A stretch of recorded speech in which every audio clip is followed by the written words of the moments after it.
Ever try to build a tavern, a really nice tavern, multiple levels even, and then a worst squirrel like bursts in and just ruins everything? Yeah, you get those classic images of like Vikings coming in and just trashing the mead hall. Yeah. But like this is next level. And that's exactly the kind of delightful chaos that we're diving into today as we take a look at MorlFortress, Episode 3.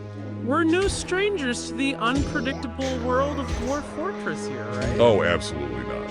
But this episode, I think, really captures the essence of why this game is so beloved. This time around, the MorlFortress guys, they find themselves dealing with a bit of a predicament, shall we say, in the form of Bruce Forsyth. Not your average fortress visitor. No. Bruce is what the game so eloquently describes as a worse squirrel. Okay, so imagine, right? You're carefully crafting this intricate dwarven society. You've got your workshops, your bedrooms, your elaborate plumbing system. You're really proud of those plumbing systems. And then bam, a creature straight out of, well, a fever dream basically, just decides to drop in unannounced. And not just any creature, right? We're talking twisted into humanoid form, crazed for blood and flesh, basically a tiny ball of teeth and rage. The stuff of nightmares, but also, let's be honest, hilarious gameplay. Oh, absolutely. And the MorlFortress guys, to their credit, they don't just curl up into a ball and weep. I mean, that's an option in Dwarf Fortress, emotionally speaking, at least. True. But no, they go into full-on crisis management mode. First instinct. Contain this furry, fanged tornado. They build a panic room, and not just any panic room. Oh no, this is Dwarf Fortress. We're talking layers upon layers of solid stone. The kind of place you'd stash your most prized artifact. Or your mother-in-law, hypothetically speaking. Because of course nothing can go through solid stone, right? Famous last words in Dwarf Fortress, my friend. And this is where MorlFortress gets even better, because they spice things up with what they call the Wheel of Fate. Oh yeah, the Wheel of Fate. Always a recipe for glorious mayhem. It's viewer donations that determine these random events, these curveballs that get thrown into the game. It's like, hey, you think you're safe behind your meticulously crafted walls? Think again, buddy, because here comes a giant albatross. And that's just the tip of the iceberg. Oh, we're just getting started. Remember, we talked about a worse squirrel. Well, get ready to meet Captain Tom, Captain Tom. the rhesus macaque. He joins the party.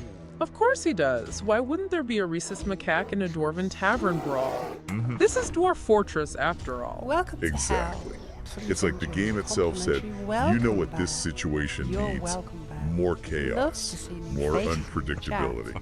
It's brilliant, though, because it forces the MorlFortress guys to You're think welcome on their back. feet, Also to love get to see its creative, own to embrace the collection. madness. Which is what MorlFortress is all about, right? Absolutely. Strength to Now, you might strength. be thinking, unleashing a grizzly bear in your tavern to deal with a war scroll problem, it's a tad excessive. Just a tad. But here's the thing with Dwarf it's not just about solving problems, it's about, how do I put this, creatively escalating them. Oh yeah, you gotta lean into the chaos. Exactly. So instead of a glorious showdown, picture this. The bear, the albatross, Captain Tom the macaque, they basically turn the fortress into their own personal, incredibly destructive jungle gym. Complete with drunken dwarves running for their lives. And this is what makes this episode so valuable, right? It highlights that crucial Dwarf Fortress lesson. Unintended consequences. You make a move, the game makes 10 moves, most of them involving some form of mayhem. It's like playing chess with a raccoon. That's an oddly accurate analogy. And speaking of making moves, the MorlFortress crew, they thought they had their secret weapon. Ah, you must mean Gallon. Gallon the Speedy, blessed by the Wheel of Fate himself. Superhuman strength, lightning reflexes, a beard that could make a dwarf weep with envy. He was the champion they needed, the shining beacon of dwarven hope. Until, that is, a spully errand, a thirst for a bit of dwarven ale, led him straight into the path of danger. Because of course it did. That's Dwarf Fortress for you. No good deed goes unpunished. And the viewers, bless their chaotic souls, they're throwing out suggestions, one more absurd than the next. Oh yeah, like that one, the weaponizing the crying dwarf suggestion. The crying dwarf. Ah, yes, another gift from the Wheel of Fate. I'm sensing a theme here. Imagine, if you will, a dwarf who cries uncontrollably, perpetually, creating a veritable flood of tears wherever he goes. The plan, as I recall, was to lure Bruce into the holding cell, seal the exits, and let the waterworks, shall we say, take care of the rest. It's devious, it's brilliant, it's Dwarf Fortress, isn't it? Exactly. But then, amidst all this chaos, they stumble upon a slightly less, shall we say, unorthodox solution. You mean the river. They're really going with diverting the entire river. Desperate times, my friend. Desperate times. But this is where their knowledge of the game's mechanics, it really shines through. They realize water, it can be an enemy, but it could also be a tool, a weapon even. And so begins the Great Dwarven River Heist of 2024, or at least that's what I'm calling it. They're digging channels, building floodgates, all while Bruce is off somewhere, probably sharpening his teeth on a granite statue. And let's not forget, the Wheel of Fate is still spinning. Those viewer donations, they're like little ticking time bombs of chaos. The tension is real. Will they manage to pull it off? Will the river bend to their will? Or will Bruce break free, unleashing his own brand of furry vengeance upon the unsuspecting fortress? So last we saw our intrepid fortress architects. They were attempting to, and I'm not making this up, drown a war squirrel. Ambitious, to say the least. A bold strategy for sure, but did it work? Did they finally rid themselves of the Bruce Forsyth problem? Well, this is Dwarf Fortress, so naturally, there's a twist. There's always a twist. They divert the river, right? The water comes rushing in, floods the panic room, everything's going according to plan. You can practically hear them breathing a sigh of relief. Until, that is, the water recedes. And what do they find? Don't tell me Bruce is just chilling there, sipping a tiny margarita, completely unfazed. Okay, no margarita. But he is, in fact, alive. Alive, after all that. This is a creature that was submerged for like a year in Dwarf Fortress time. Apparently, even worse squirrels have a remarkable lung capacity. You gotta hand it to the developers though, the attention to detail. It's what makes Dwarf Fortress so captivating. Absolutely. It's a constant reminder that you're dealing with a world of complex systems, even the ridiculous ones. Speaking of ridiculous, most players, I think at this point, They'd finish the job right. Put Bruce out of his misery, move on with their lives. A perfectly reasonable response to a perfectly absurd situation. But not MorlFortress. please. No, they go in a completely different direction. They decide to keep him. Keep him. They're keeping the worst squirrel. The one that's been terrorizing their fortress, eating their furniture, probably leaving little squirrel footprints all over the place. They're nothing if not compassionate, those MorlFortress folks. I guess so. Or maybe they're just tired. Well, there is that. Honestly, after the whole river diversion fiasco, who could blame them? Fair enough. So Bruce lived to see another day, albeit trapped in a soggy panic room. Which, let's be honest, is probably more luxurious than the average dwarf apartment in that fortress at this point. Probably right. But Bruce isn't their only concern, right? What about that veganism challenge? That's still a thing, isn't it? Yes, the quest for ethical fortress management. Courtesy of, if I recall correctly, a viewer named Oracle of Truth. A fitting title for someone who's introduced the MorlFortress crew to the concept of meatless Mondays, or in this case, meatless everydays. It really adds another layer of complexity to their decision-making. And just when you thought things couldn't get any weirder, remember that new cavern level they discovered? Oh yeah, the one with the mysterious glowing mushrooms and the unsettling sounds of things scuttling in the darkness. The MorlFortress guys, they're like moths to a flame, except the flame is potentially lethal and also might be guarded by giant spiders or something. That's Dwarf Fortress for you. So where does this all leave us? What have we learned today? Well, for starters, never underestimate the destructive power of a war squirrel, even a very wet one. Words to live by, my friend. But more importantly, I think we've seen firsthand the magic of Dwarf Fortress. It's a game that throws everything at you. The good, the bad, the downright bizarre, and somehow it all works. It's a testament to the power of emergent storytelling, the joy of unexpected challenges, and let's face it, the endless entertainment value of watching dwarves try to outsmart fate itself, often with hilarious consequences. Until next time, may your fortresses be strong, your beer flow freely, and your worst girls, well, let's just hope your worst girls stay firmly where they belong, preferably in someone else's fortress, far, far away. Here to that. Ever try to build a tavern, a really nice tavern, multiple levels even, and then a worst squirrel, like, bursts in and just ruins everything. Yeah, you get those classic images of like Vikings coming in and just trashing the mead hall. Yeah. But like, this is next level. And that's exactly the kind of delightful chaos that we're diving into today as we take a look at MorlFortress, Episode 3. We're no strangers to the unpredictable world of Dwarf Fortress here, right? Oh, absolutely not. But this episode, I think, really captures the essence of why this game is so beloved. This time around, the MorlFortress guys, they find themselves dealing with a bit of a predicament, shall we say, in the form of Bruce Forsyth. Not your average fortress visitor. No.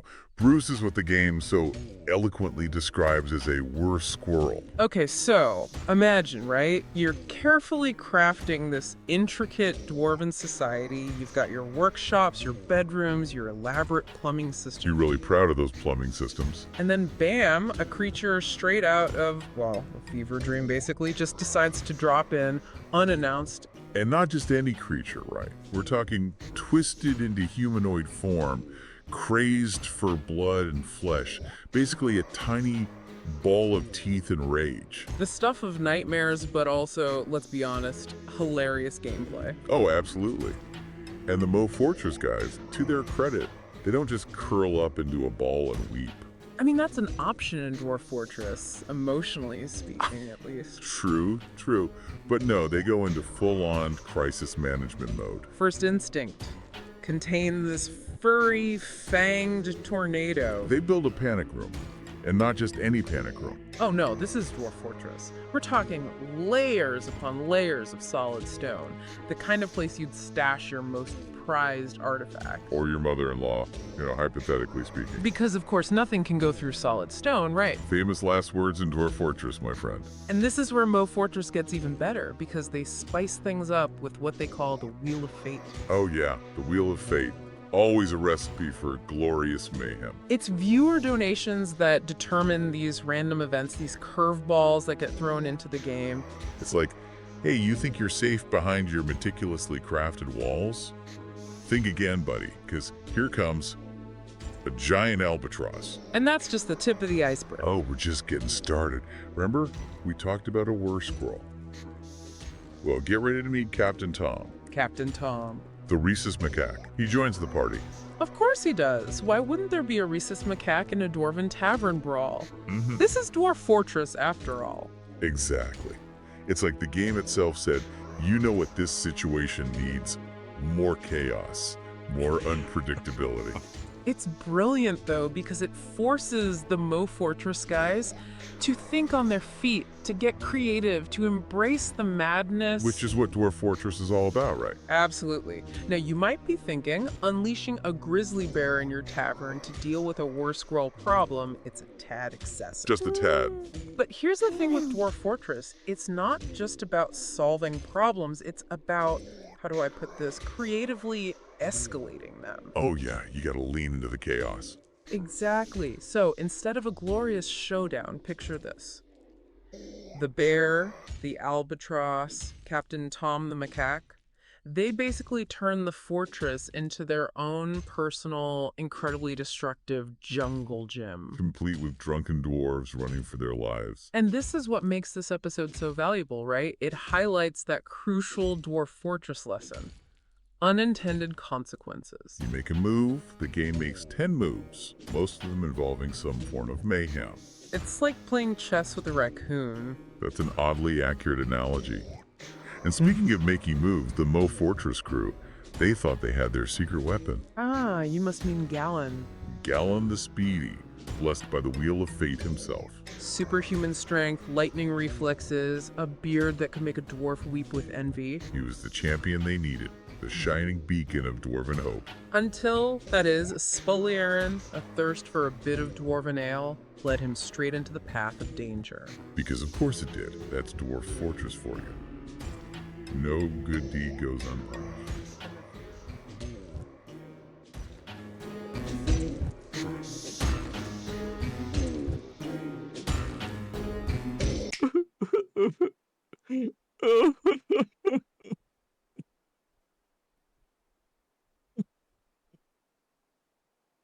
Fred, Colonel Pickles dead. He was killed by a weird scribble called Bruce Forsyth. Oh, don't mind me, I'm just doing a bit of carpentry. Take me mind off it. A series of 3 giant animals called Captain Tom, Her Guts, and just an albatross. We didn't name that one. They tried to stop him, but it was too late for our Clell. I don't know what life's gonna be like without him. He had such a bright imagination and so much to live for. Like the beautiful mezzanine above our pub. We lost several. Well, we lost one dwarf, but we also got a lot of injuries. Got a bit of a rock fell on my head, you know.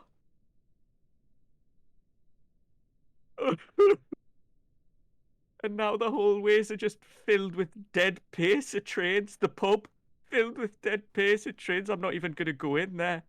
Just going to head back to work. There's no point. The ground's covered in turtle shells, but we can't touch them because we're all vegan now.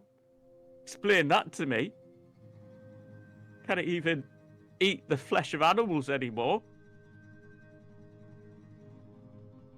Here's just the open field where we keep our dachshunds and our rams. It's covered in bits of corpses and stuff because the gnomes have been at the dogs. That's what happened earlier. The gnomes came over and they fought me dogs. I'm just glad Clell Pickle wasn't around to see that. Come here, lad. Come here, back to the pen. There's no more gnomes around here. There's nothing good round here. There's just a big pile of Hoy. Someone's hiked up.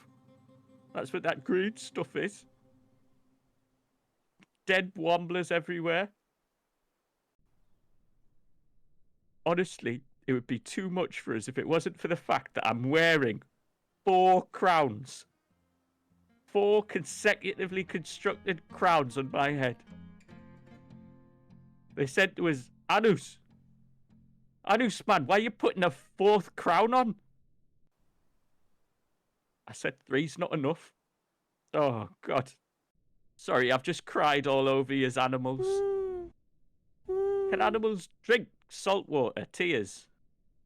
The dodo seems to be trying it. Let me just check. Let me see. He is lapping it up. Come here, little corgi. Do you want some tears? Gather round, animals. I'll wash all the blood off yous. Oh, it's a bad day. I'm telling you that now. I'm going to head off over here. That's it. I'm off. Off on a walk. Somewhere where me constantly spewing tears won't cause any more problems. Like the river. To be honest, the river's an ideal place. No, I'm not. That makes too much sense.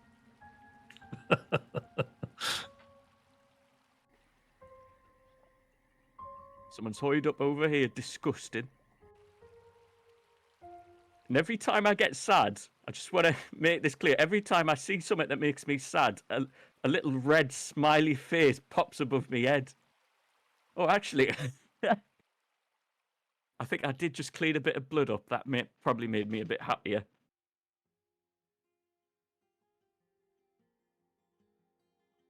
It's probably made me happy enough to try the pub again or something like that, you know?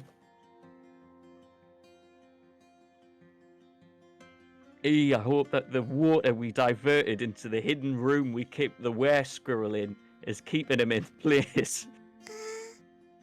Because otherwise, all this time I've spent navel gazing, and anyone else that's paying attention to my navel, could have been time preparing and dealing with a creature so powerful it could kill, in order, a giant mandrill. Was it a lemur? I think it was a lemur called Captain Tom. Rhesus macaque. It was a... Thank you, God. Thank you, God. Giant Rhesus macaque. Rhesus macaque's a nice thing to say in my voice, actually. Rhesus.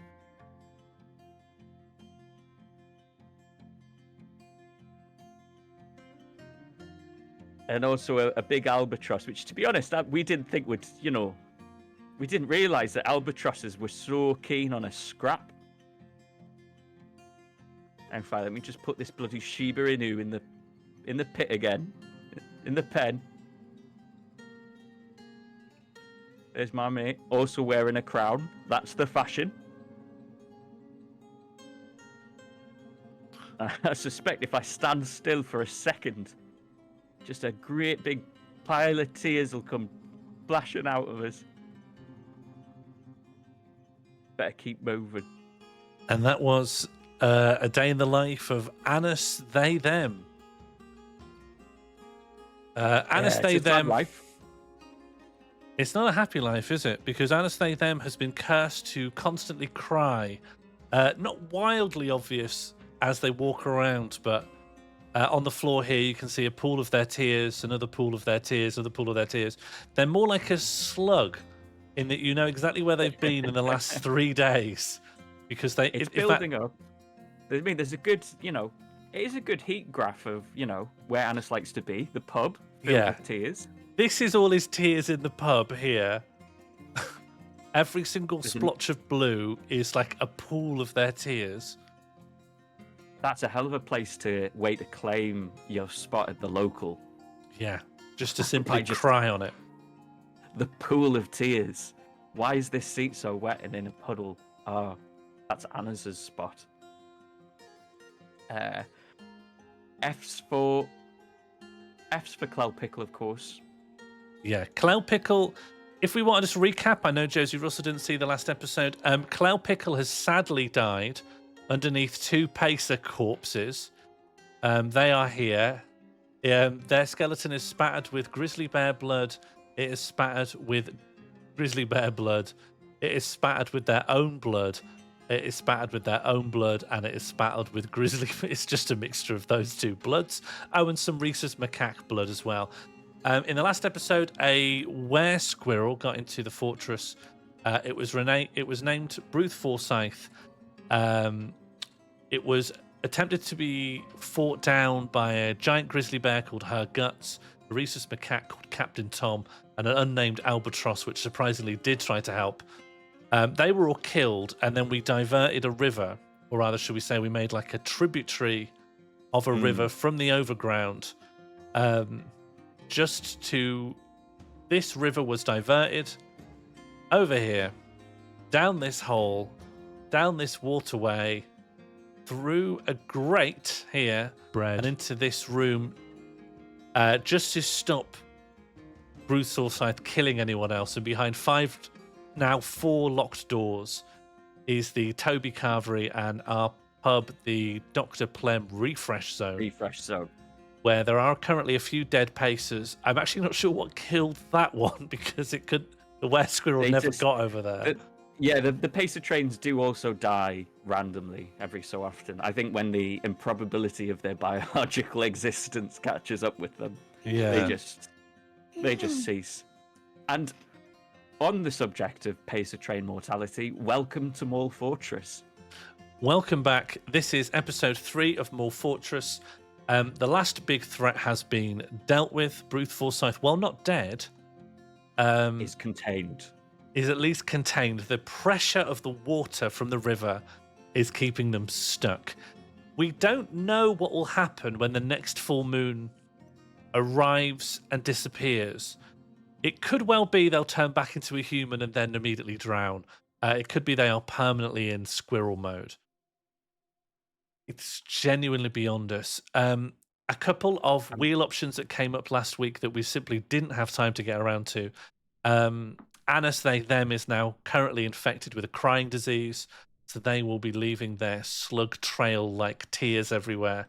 Of course, we did do Day in the Life of, seeing what Anus was getting up to.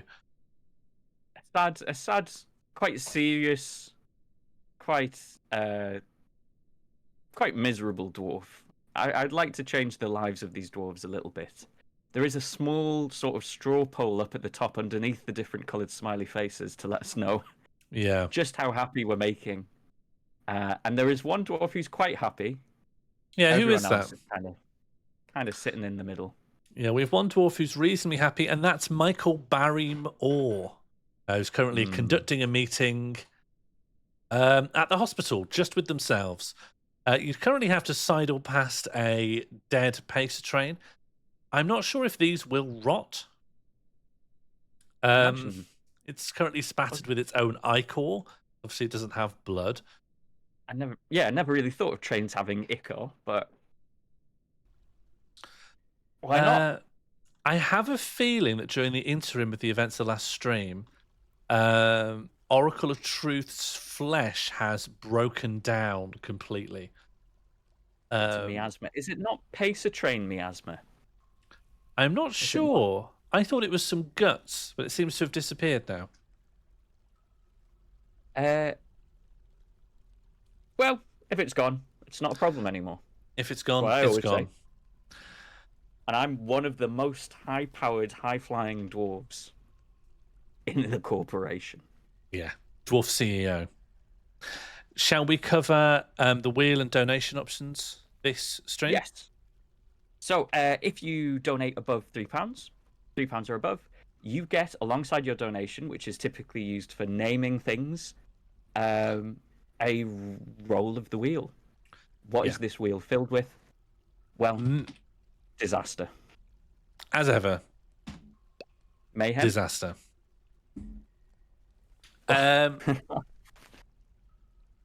Sorry, I think that was limiting my legibility. That's fair. Business Dwarf has many modes. A wheel can roll. A wheel being circular, it rolls. The wheels on the bus go round and round. If that's not rolling, what is? Then what is? What does rolling mean? If that's not rolling, I don't want to be rolling. Yeah. That's not rolling. I don't want to be still. Starting from the top, we have John Cage's 433. If this wheel option arrives, we will name one of the dwarves John Cage, and we will get them to make 433 cage traps. Then we will put those cage traps on the lowest open cavern we have and attempt to catch 433 cave creatures, which we could then use for whatever we want. Military purposes, make a big zoo. I've never tried to deal with cages or creatures on those kinds of quantities, so we'll see how it goes. We could have a gladiatorial arena. We could try taming them, actually. There's loads of stuff you can tame. Yeah, big frogs and stuff. Doesn't sound very vegan. I'd love to tame a big frog, ride one around. Yeah, taming things is vegan, surely. That's living in harmony with nature. Or is it breaking nature? Buffer said, as I donated £15 and got 3 spins, well, were they broken into 3 donations? Because I guess you could donate a large amount and name lots of different things. I'm happy to name a thing right now if you'd like. While you're coming up with your name, Catbox, do you want to cover the next wheel option? Yes. So we're just doing new wheel options, not wheel options that we've... Cover old ones as well. Cover everything. So Overseer takes the advantage of some of Sean's wonderful stream tech to summon a member of the chat to function as our Overseer, a CEO, a boss of bosses, bosso e tutti bosso, and tell us what to do.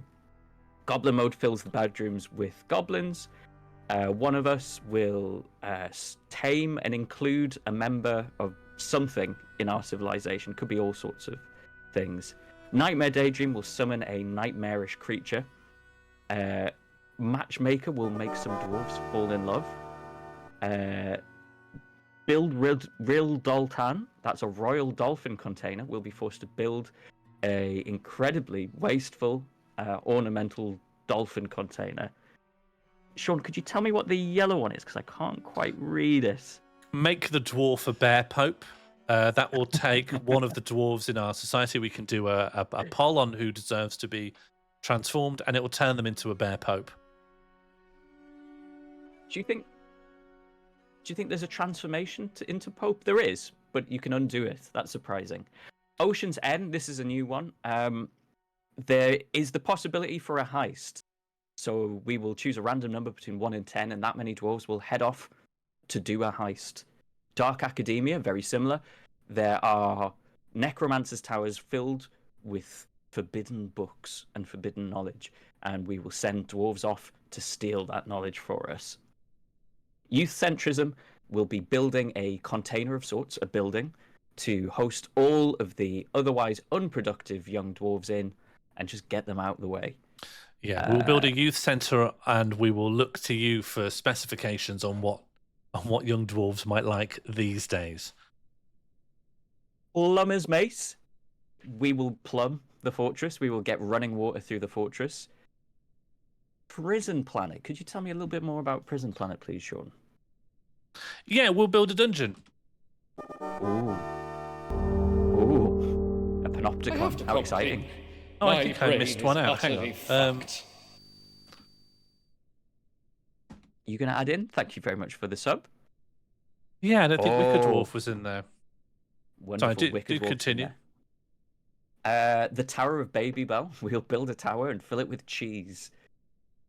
Indiana Jonesing will construct a trap corridor and put some treasure at the end of it. Now, just as we can send dwarves out to steal items from the world map, other creatures will try and sneak into our fortress to steal valuable things. So hopefully they could get trapped and caught. Brainwash wrecked. Someone will become wrecked. Berlin Wall will have to hang on. No. What? Let's give a little more What? detail on brainwash wrecked. That's, I think, does what it says on the tin, really. Someone will be brainwashed until they're wrecked. Okay, fine. Someone will be brainwashed until they're wrecked. That is true. Do I lie? No, Do no I not- lying. do I not No, speak the truth? no lies detected. Please continue. And Berlin Wall will construct a wall from one side of the map to the other. This will make our first defensive emplacement of the game. Yeah, and if that means if someone comes to attack us from that direction, we'll be fine. But if they come from any of the other directions, we'll have used all our resources on a pointless wall. And lastly, there is Wicker Dwarf. We will construct a vaguely humanoid, if not just a tower, out of wood, fill it with bees, and nominate one dwarf to be put in there, and then we'll burn the whole thing down. Hopefully this will appease the gods and will bring us a bountiful harvest. That is the wheel. If anyone has any ideas for the wheel, we are also accepting donations for wheel additions, but do whisper us or DM us or something so that we can verify that the thing you want is indeed possible. Spimit Thank you VAs. for triggering the Bears here. love to say. Yeah, I see the in bear. chat. And strength there. And that's 2 spins we've got queued up. One from Fluff and one. I Just think now. I think Fluff got all their spins last time. I'm a bit Okey-doke. confused about Fluff's. Did we fail to spin it for one of your spins last time, Fluff, or is it more you want to subdivide further into more spins now? Hello, KOT. Well, in any case, In any case, we've got a spin right now. we got a Jim spin. That's incontrovertible. Yeah. Okay, spinning the wheel. Oh, in fact, I'll pull from the wheel so that the thing. Oh, wheel pull? Is that the command? There we go.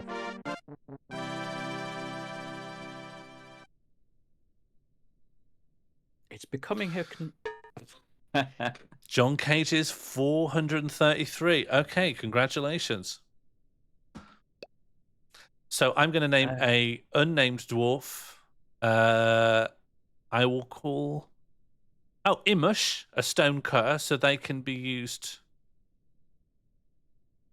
Imush will be renamed John Cage, and they are now a cage maker. John Cage. Cage maker / experimental musician. Yeah, that's fair. Cage maker plus experimental musician. Is that going to cover it all, or is it going to run out of characters? That's impressive. We've got more characters. I think it's completely run out of characters, but we know what we mean. And I think, what can we make cages out of? Can we make a wooden? Can we make a rock cage? Is that possible? No, I don't think so. Can we just rule that out first? So, yeah, okay. So we will make specifically. We're going to need metal soon, but even then, we won't have enough metal to cover this. So, let's. I mean, surely this is a work order times 433. Yeah. So where's John It only goes up to Cage? 99. Well, I might just say task, cage, and then just say repeat because they're not gonna. That's not gonna get finished anytime soon. And then probably I want a special cage stockpile just to cover the sheer hulking volume of cages. So finished goods, other materials. Oh, finished goods is just its own thing, isn't it? Okay, I think so just Cage has its own special animals. section. Empty under animals, cages. yeah. There we go. So it just. Okay, we'll just call this the cage pile. Do we have any mods installed? Yes, we made our own mod called MorlFortress. It is not available on the Steam Workshop. And it can transform dwarves into things and give them new syndromes that we have created. However, we will not be going through all of that just yet. We do have only one of these mods is currently visible, which is that Anus, they, them currently has a curse, which means they are constantly crying tears. I don't believe anyone's created that syndrome before, because why would you? We do have Dachshunds as well. That's the other edition. Yes, this is Whaley's dogs, and we've also got dodos as well. Hello, Mono. I have to come clean. My brain is utterly fucked. Can an animal of your choice be named Blorkins McBortles? Absolutely.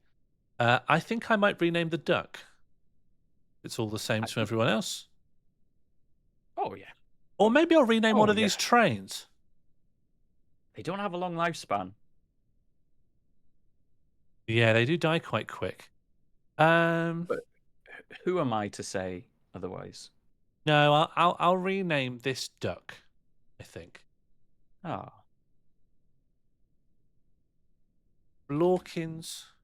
Is JB still smoothing? I might have taken JB off of smoothing during the Bruce Forsyth incident, but I will. yeah. I'll put them back on it now. That's a good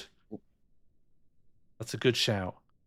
We had to reallocate our priorities while a Yes. beast from hell Some of the was smoothing.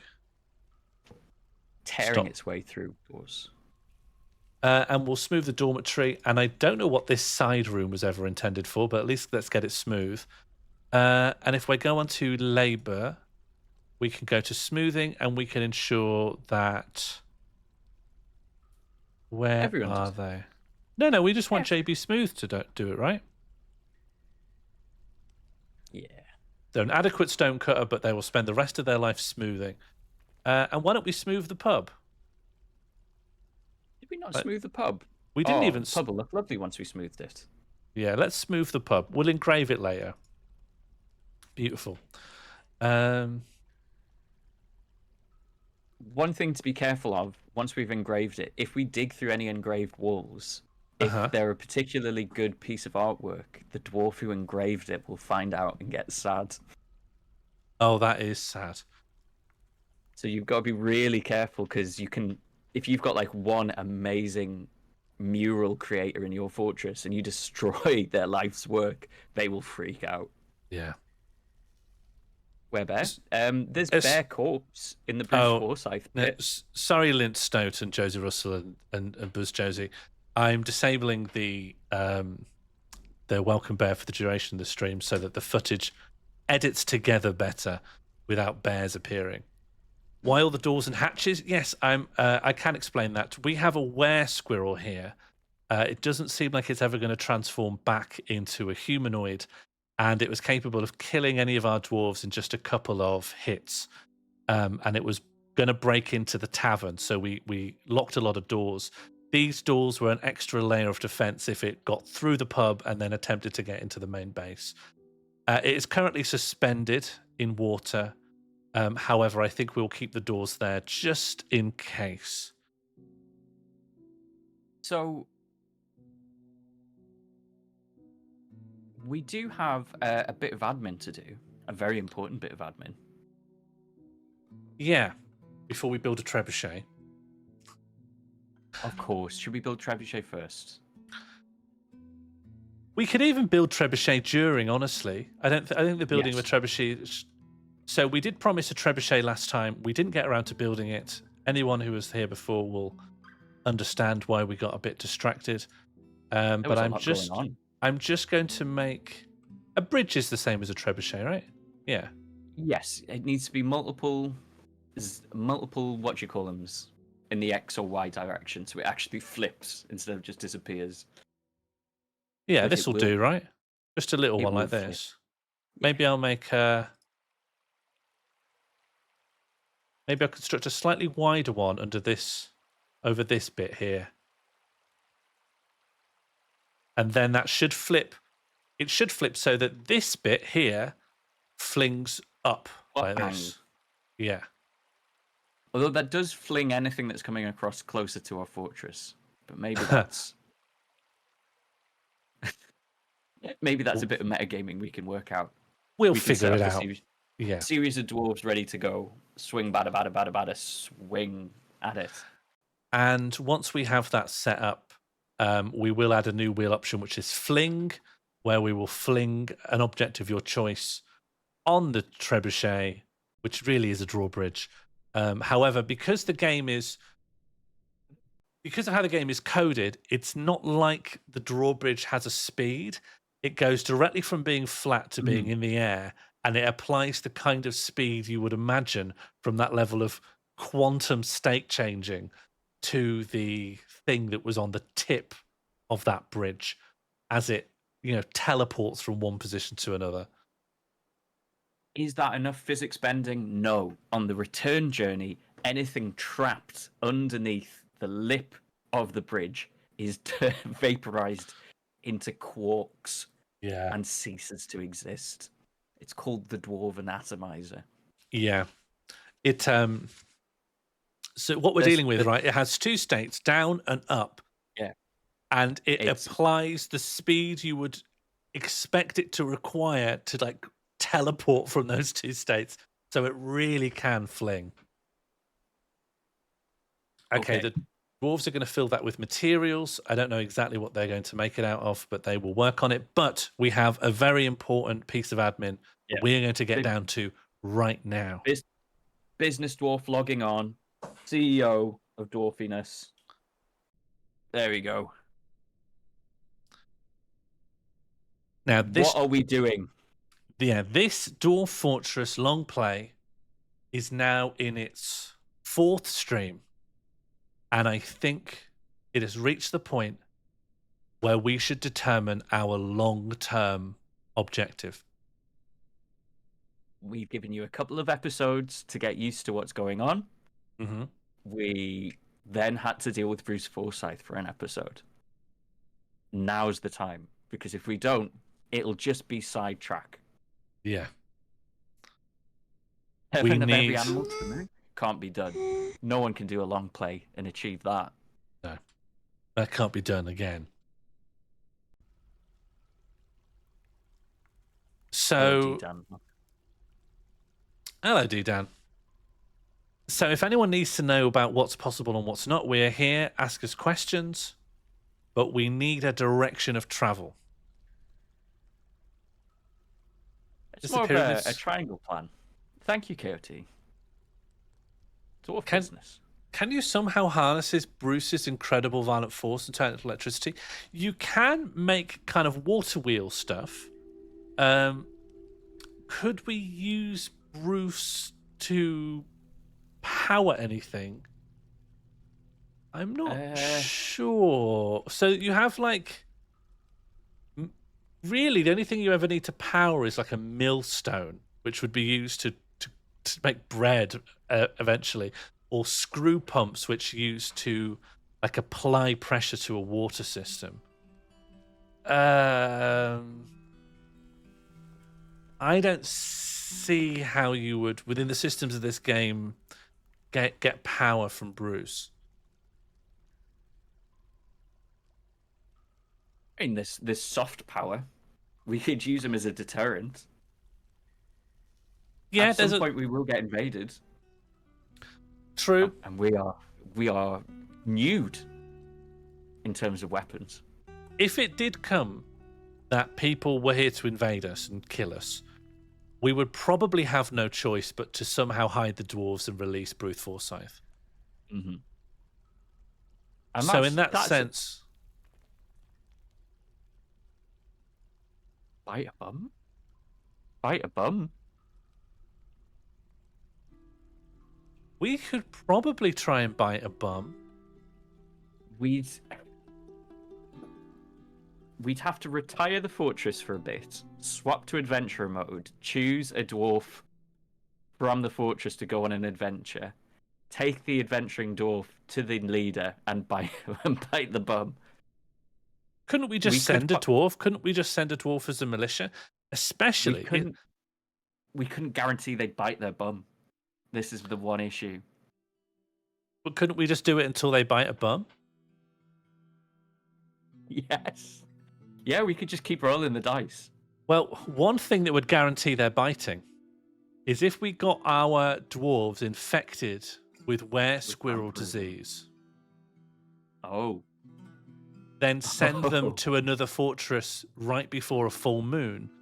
They'd turn into squirrels on arrival, and then they'd start biting. And they might bite a bum. That's crazy enough to work. But is it what we want to dedicate ourselves to? To try and bite a leader's bum? Should we look at the world map and work out whose bum we'd want to bite? Yeah, welcome to the world. Yeah, this is the world we live in. Here are the civilizations.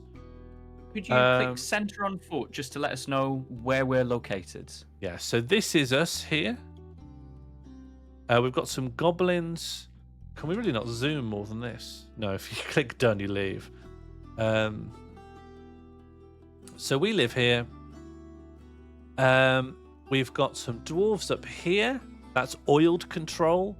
Then we've got some goblin civilizations, the wickedness of burning, the rank witch, the terrors of feed, and the demon of silencing. So actually, we are going to have some problems because these are the nearest sentient civilizations, and they're all horrible goblins. A little bit further away, I'm a rank witch. then we've got some elves, the gloss of trussing, the scoured shore, the cat of soldiers. Over here we have the glacier of neutralization and the roars of culmination. Do we have any humans? Further away still, we have the peace paddle of accidents. That is a human civilization, I think. Or is it? Was that dwarves again? Dwarven halls. Yeah. It's a dwarven hillocks. Yeah, okay. That is. Then we've got the fortress of handle lanterns, the hillock of seal sinks, the tight bell and the gleeful roads. Thank you, Raynor, for the follow. Unfortunately, magic hasn't been added to the game yet, but it's coming. He's working on magic. So currently, there is one type of magic that we can steal. That's necromancy, and it's very much a two-edged sword. Like most swords, edge on one side, edge on the other. Causes a lot of issues. The game is not very particular about what it reanimates when it wants to reanimate something. Yeah, so magic only currently exists in an incredibly volatile and evil form. What's the orange bit on our peninsula? That is a volcano. Yeah, that is the tapered swamps, the hottest part of the escorted continent. We haven't got a lot of diplomacy, so we don't really know what's going on in the world. I guess it's because we're in the dawning of the world. We forget that this is year 1, year 2, year 3, year 4. This is year 6. Year 6. Oh, we're nearly going to secondary. Yeah. Saying goodbye to all your friends. They're adding bonfires too. That's what I heard. Well, Can we not be friends after we go to secondary? if we go to the same school, but sometimes all your friends groups split up. Yeah, it's a big change. It is, yeah. And your teachers will treat you a bit different, and you can get detention. I'll be lying about you to my friends though. I'll be like, my friend in the other school, Sean. Yeah. He can do 12 kick flips. Yeah, he used to beat up the PE teacher. His dad's Tony Hawk, and his dad's Tony Hawk also beat up the PE teacher. His dad did a kickflip over Nintendo. My dad's got 2 Mews. Okay, so what are our current options? Attack and dethrone God. There are godlike beings we could attack. What would you count as a godlike being? Hello, Imperial. Welcome Bear's currently off.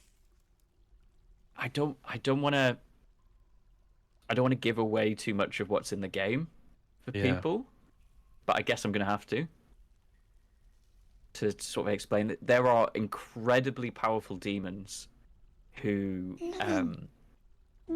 have things that you can destroy to get rid of them, and they're so powerful they can create whole new species if they want. That's where a lot of the strange night creatures come from. And you can tame them, can't you? You can tame the creatures. You can't tame these like insano demons. Oh, can you not? No, Gomo, not wise. I don't think so. I think they're a sentient being, so you can't. Right. You know, they've got their own wants and needs. They like vellum, parchment, and murder. So if these people are God, we could attack and dethrone them. I mean, that won't be easy. If we head into the histories, I think sometimes gods do visit you I'm not sure whether this is in the game yet, but like the gods are historical beings. I just don't see how we'd dethrone them, other than kicking them off their chair in the pub. I mean, if you kill someone, they're essentially Disconnected. dethroned. Dan tipped £6. Oh, Spin and wheel ad. Bin day. Nice. we'll add bin day. Okay, let's add bin day. Yeah, sure. Oh, Okay, I we'll forgot. add bin day. And now we'll spin. Did we honor our what was our previous spin result?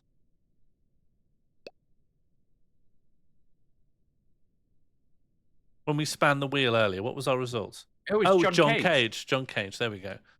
And he's off. He's doing it. Okay, wheel pull. Here we go. Wicked Dwarf. Oh, so close to bin day. But bin day is still our most likely outcome. Yeah. All right. So what I might do to ensure Wicked Dwarf, like let's actually do the preemptive work. Mhm. We need to cut down more or less every tree that's currently available. More will be available once we have that trebuchet that lets us get over to the side. And then I might Politically- make a... Sorry? Politically, that's quite a dangerous thing to do as well. If our neighbours are goblins and elves primarily. Yeah. Because they But find hey-ho. elves hate when you cut down trees, right? And they are aware if hate you when- cut down an excess. Yeah, they're Yeah, gonna get well, mad at us for this much. But Especially what can because we do? we're cutting down the trees just to burn it all. Yeah, okay. they probably wouldn't like. Oh, look at the dogs playing in the tears. What is going on Nice to there? see. So this is all Anis's tears, and the blood is mountain gnome blood. And then what's dead here? Oh, It was one a of the husky. huskies. Husky got killed by a mountain gnome. Kind of sad. These Okay, things we happen. need. I think while that's happening as well. Shall I get and shall I get a carpenter's that's just focusing on making wood blocks that will help us make a big wicker man? Oh, yeah. We can use. I guess we can specify the type of wood, can't we? I was going to say we can just use just logs, right? But isn't it quicker to build stuff out of blocks? Yes. Guess it's not that important. It's the only thing that will speed this up. We've got a few things just coming meant- up that are just. I was just being finicky thematically. Like the Wicker Man isn't made out, and it's just bunches of sticks they tied together. Yeah, you're right. You know what I mean? Yeah, maybe let's just start building it. Should we build it here? This is a nice spot, isn't Yeah. it? Okay. So constructions? Yeah. Do we want we need ramps so we can keep building it, but let's just start with Well, you could do like a 3x3, and then remove one of them and replace with stairs, and that could be our scaffolding. So, like for each leg, do a 3x3 square, and then remove one of the walls, put some stairs in instead, and we can scamper up. Okay, You so see, we'll make as a community, we've actually got quite a lot of experience in building large humanoid statues. well, some are better than others. So we do a 3x3. Yeah. And then at least start with a ramp so that one person can get on it, and then start building a stairs up with it. Yeah, Okay, this makes sense to me. So we do one ramp. and that's like his Uh, foot. Yeah. Okay, so we'll keep working on that. When one layer gets built, we'll build another layer. When another layer gets built, and then we'll send one person up there. What I think we could make it their bedroom, so they have to go up there to go to bed. And then when they go, we just trap it. We make there be a hatch, and when they go to bed, we just lock the hatch, and then we just set the whole thing on fire. Great. Oh, we got to fill it with bees. Yes, the Wicker Man was filled with bees, wasn't it? The Wicker Man was famously filled with bees. No, the Wicker Man wasn't filled with bees. He had a hat on though. At He had a one hat point, that they was gave him a filled with hat that was bees, filled with yeah. bees. So I guess the bees is a separate part. I need to rewatch The Wicker Man. Did he go into it? Build with did Nicholas in the Nicolas Cage version? Did he go into the Wicker Man with the bees attached? Bee hat on? No, I think they took it off. Oh, that's quite kind of them. Yeah, well, it's a waste of bees. Yeah, they ultimately were quite reasonable, and I think the film doesn't really show a lot of that off. I did forget that we had to destroy the farm for the sake of the. Hove, of course, for the insane So Bruce I'm gonna. Forsyth containment. Yeah, so I'm just going to make a couple of farm plots back. We are kind of stuck for space here because a lot of the soil's wrecked. And we've irrigated it. Isn't that lovely? Yeah, so I was thinking we'll build by the river. That would be nice. Move over Indus River Valley civilization. Yeah, are they able to move over? Yeah, presumably. The other side of the river. Oh yeah, there is room over there. Okay, so those farm plots can sort of exist around these obstacles. That's what the TV show The West Wing's about. Yeah, they all move from the east side of something to the west of something. They have problems, complex problems as a result. But at the end, you feel better for humanity, you know? What are you doing? What are you doing? Constructing a building. Okay, that they are slowly building the date palm wooden bridge. What are the current forerunners for long-term objectives at the moment? There's bite a bum, attack and dethrone God. Were there any others? Sincere suggestions in the mix there that I'm missing out?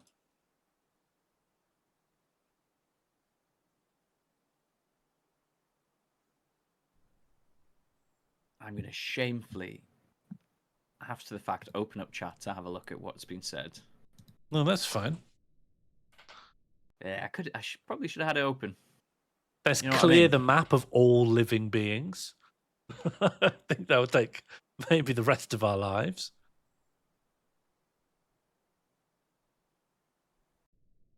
That's a lot. Bruce Forsyth nuclear reactor. We could create a Chernobyl-style containment thing for Bruce. Describe what you mean by we could create a Chernobyl-style containment for Bruce Forsyth. Just talk me through. Just a big tube, right, that goes up and then drop Bruce in it.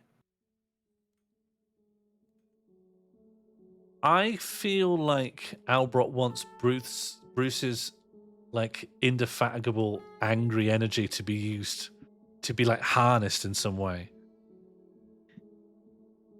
Just don't think we can reason with him, you know? You don't have to reason with someone. I think he could be tricked into doing something. Dwarf elf hybrids. That's not possible, is it? There's nothing we could do on that front, is there?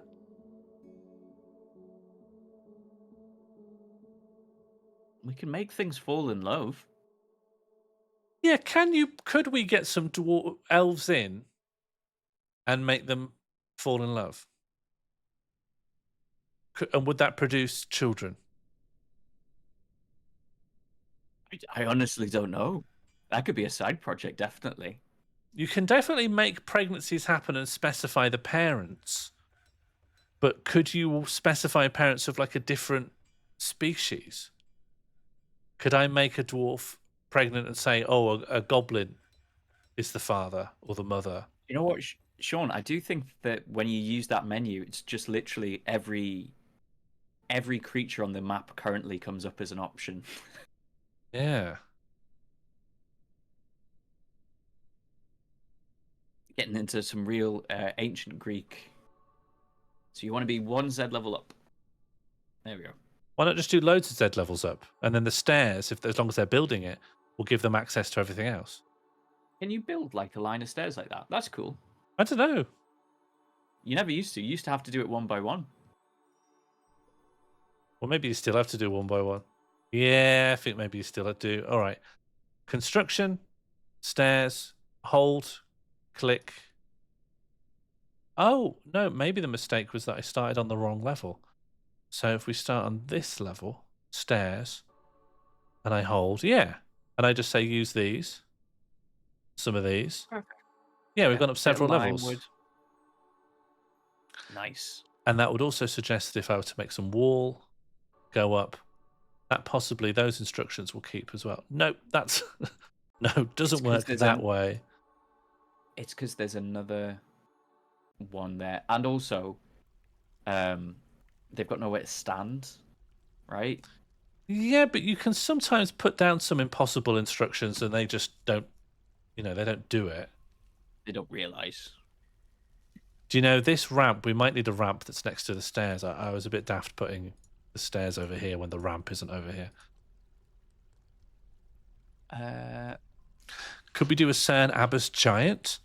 What you mean? Just make a big.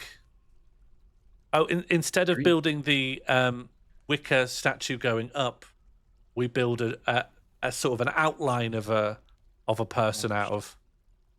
Should we do that instead? That's a lot easier. Yeah, that's a lot easier. That's a million times easier than what we're doing. Okay, cancel construction. Everyone, forget what you're doing. Forget what you're doing. Go into the tasks list. Forget about all of this. Not that. Don't forget about the trebuchet. Trebuchet important. And then, in fact, deconstruct what we've already got. Absolute waste of time. Undo. Unmake. Attack and dethrone God, I think, is ironically enough, the most doable of the suggestions so far. Yeah, attack and dethrone. So I'm hovering around the point that when we do have to make a call that there's a long-term objective, we could do an infinite referendum, but then anything could win, and we're sort of stuck with it, We can't just infinite referendum to see what's popular. Well, and then we have to do it, Yeah, we've seen what we'll feel bad. Yeah, exactly. We've seen what happens when governments say, "Oh, it was just advisory." No, yeah. If we need to bite someone on the bum, or if we need to make a dwarf elf hybrid, no matter what it is, we're bound to it. There's nothing we can do. If people want it, that's reality. That's life. So in this game mode, Abracadabra, we only manage a fortress, so we're kind of limited to this view here and then the world map, sort of like we're an overseer. So we can do whatever we want here. We can catapult squirrels, as many squirrels as we've got.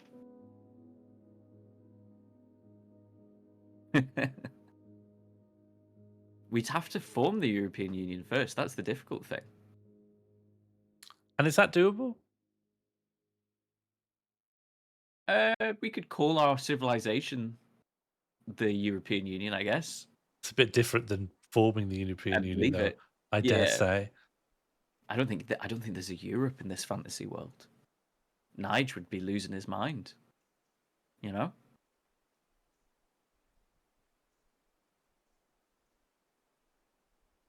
Yet. Yeah, Red's on the same page. Yeah, what's Red saying? I'm just drawing a guy. We'd need a Europe first.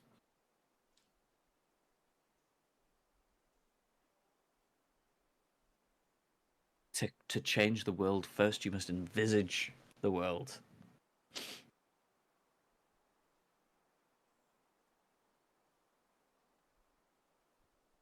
Yeah, I'm seeing a lot of Lumbo similarities here. What do you mean? This guy's great. Look, a little train's gone and died over here. I never said he wasn't great. I just said there was a similarity. Well, I don't remember the Wicker Man lying down. Well, you don't need to. This Wicker Man is lying down. They're not all the same. It was suggested that we do a Cern Abbas giant style Wicker Man, and it was very popular with me and Catbox, so it's gone through. Yeah, we're very much trendsetters in the cafeteria of what's happening right now. Yeah. We're trendsetters in the sense that if we like something, we'll probably do that. It'll happen. You sometimes I'll you come forget cage that you. it benefits you to appeal to us. We have 3 cages, but we've kept it paused quite a lot. So I'm hoping that's a sign of things to come. He'll get faster. We're doing Cernabus, we need a Wikipedia. Yes, we're doing a TOS friendly being Cernabus.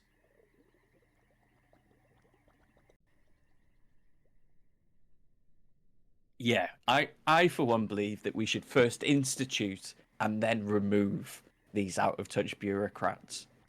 I'm on the front line saying, please, can we fill this building with out of touch bureaucrats? I need someone to get away from.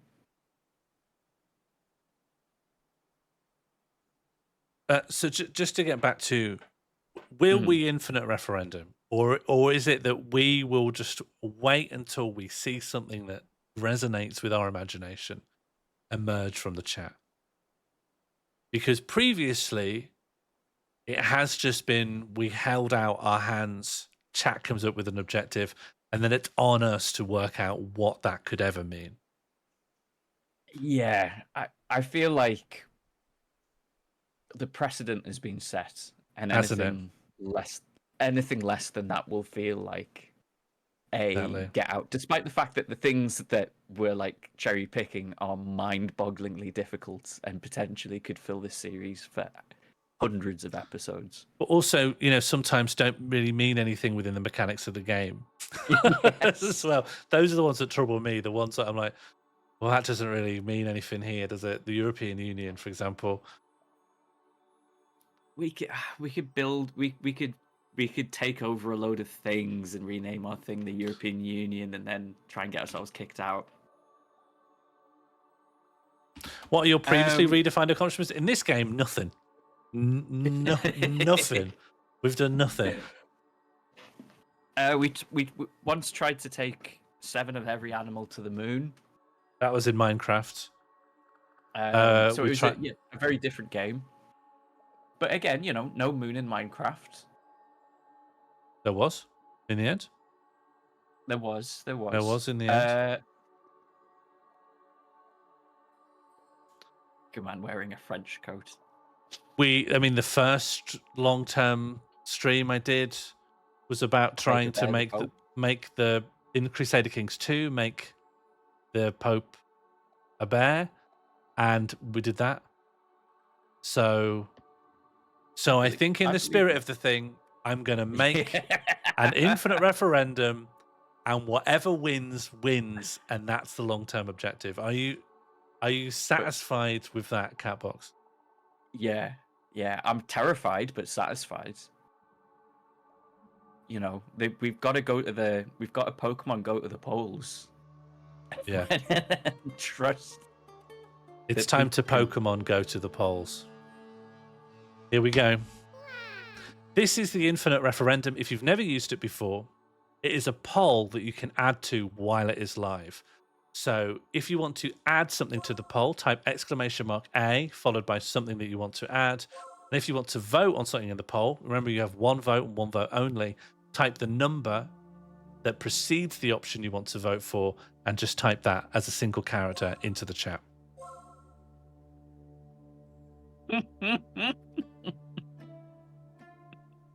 Okay, so what do we currently have? I really love the ups and downs as suggestions come in as well. It goes from the mundane to the profound. Can you point out the mundane and the profound? Can you tell me which one's mundane and which one's profound? I think a functional mass transit system, mundane. Cock and ball torture, profound. Yeah. Monument to Oracle, profane. Yes. Leave the European Union, remain. Can I just check, if we were to learn necromancy and we do still have the bones of Captain Tom, 8 is doable, isn't it? Maybe, yeah. Yeah, so 8 could be done. Yeah, 8's doable. 1 is very broad. 2 is What is 1? Sorry, but what is 1? we'd have to create some sort of mass transit system that charges people about 50p to have a piss. Escape the north. We are technically on the north side of... We are in the northern equator. Safely land a squirrel from orbit.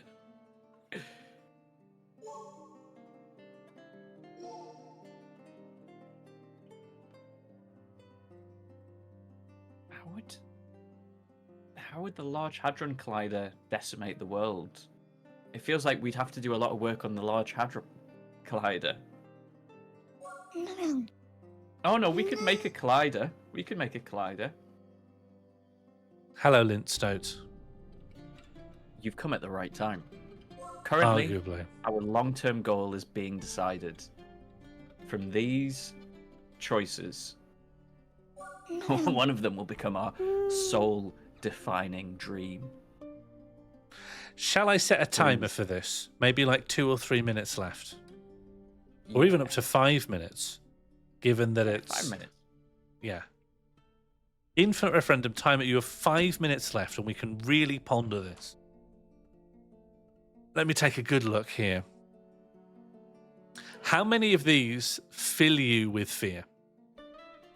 Hey, my God fills me with coding fear, but then once that's done, I could see how we could do it. So speedrun Richard Branson is broad enough that we could do it, because we just define it, whatever.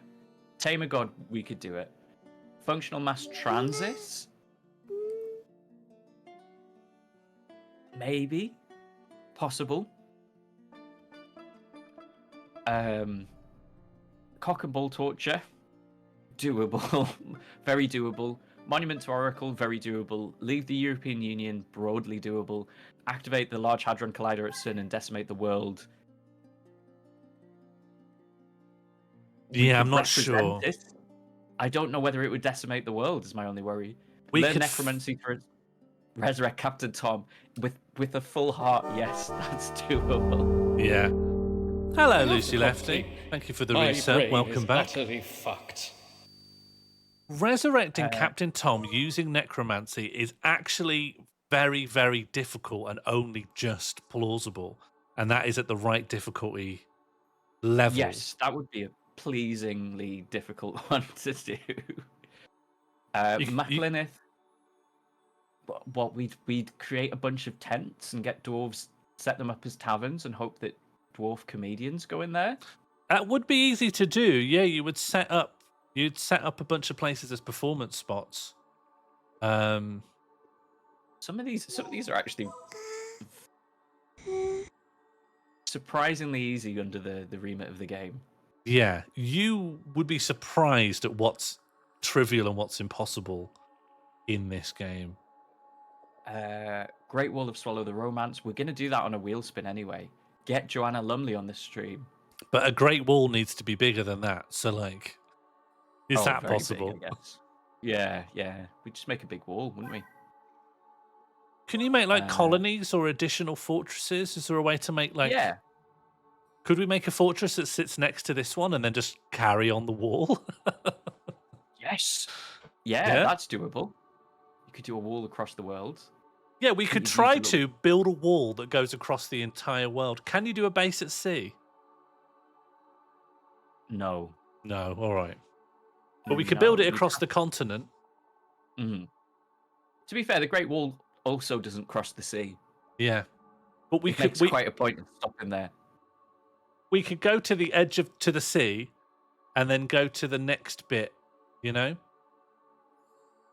So that for all the land, you can't walk over a certain, longitude. Thank you for the reset, King of Time. Complete. My brain And that's is pushed us utterly into hype fucked. train. I think a hype train's a great time for it, honestly. Oh, Spiffing's found a long list of ridiculous long-term goals. Spiffing, could you send that link to us, please? Oh, wonderful. It's probably too late because the timer's already set for this. However, if it is a draw, then I think a runoff is justified. Okay, let me read some of these then. Oh wow. Okay.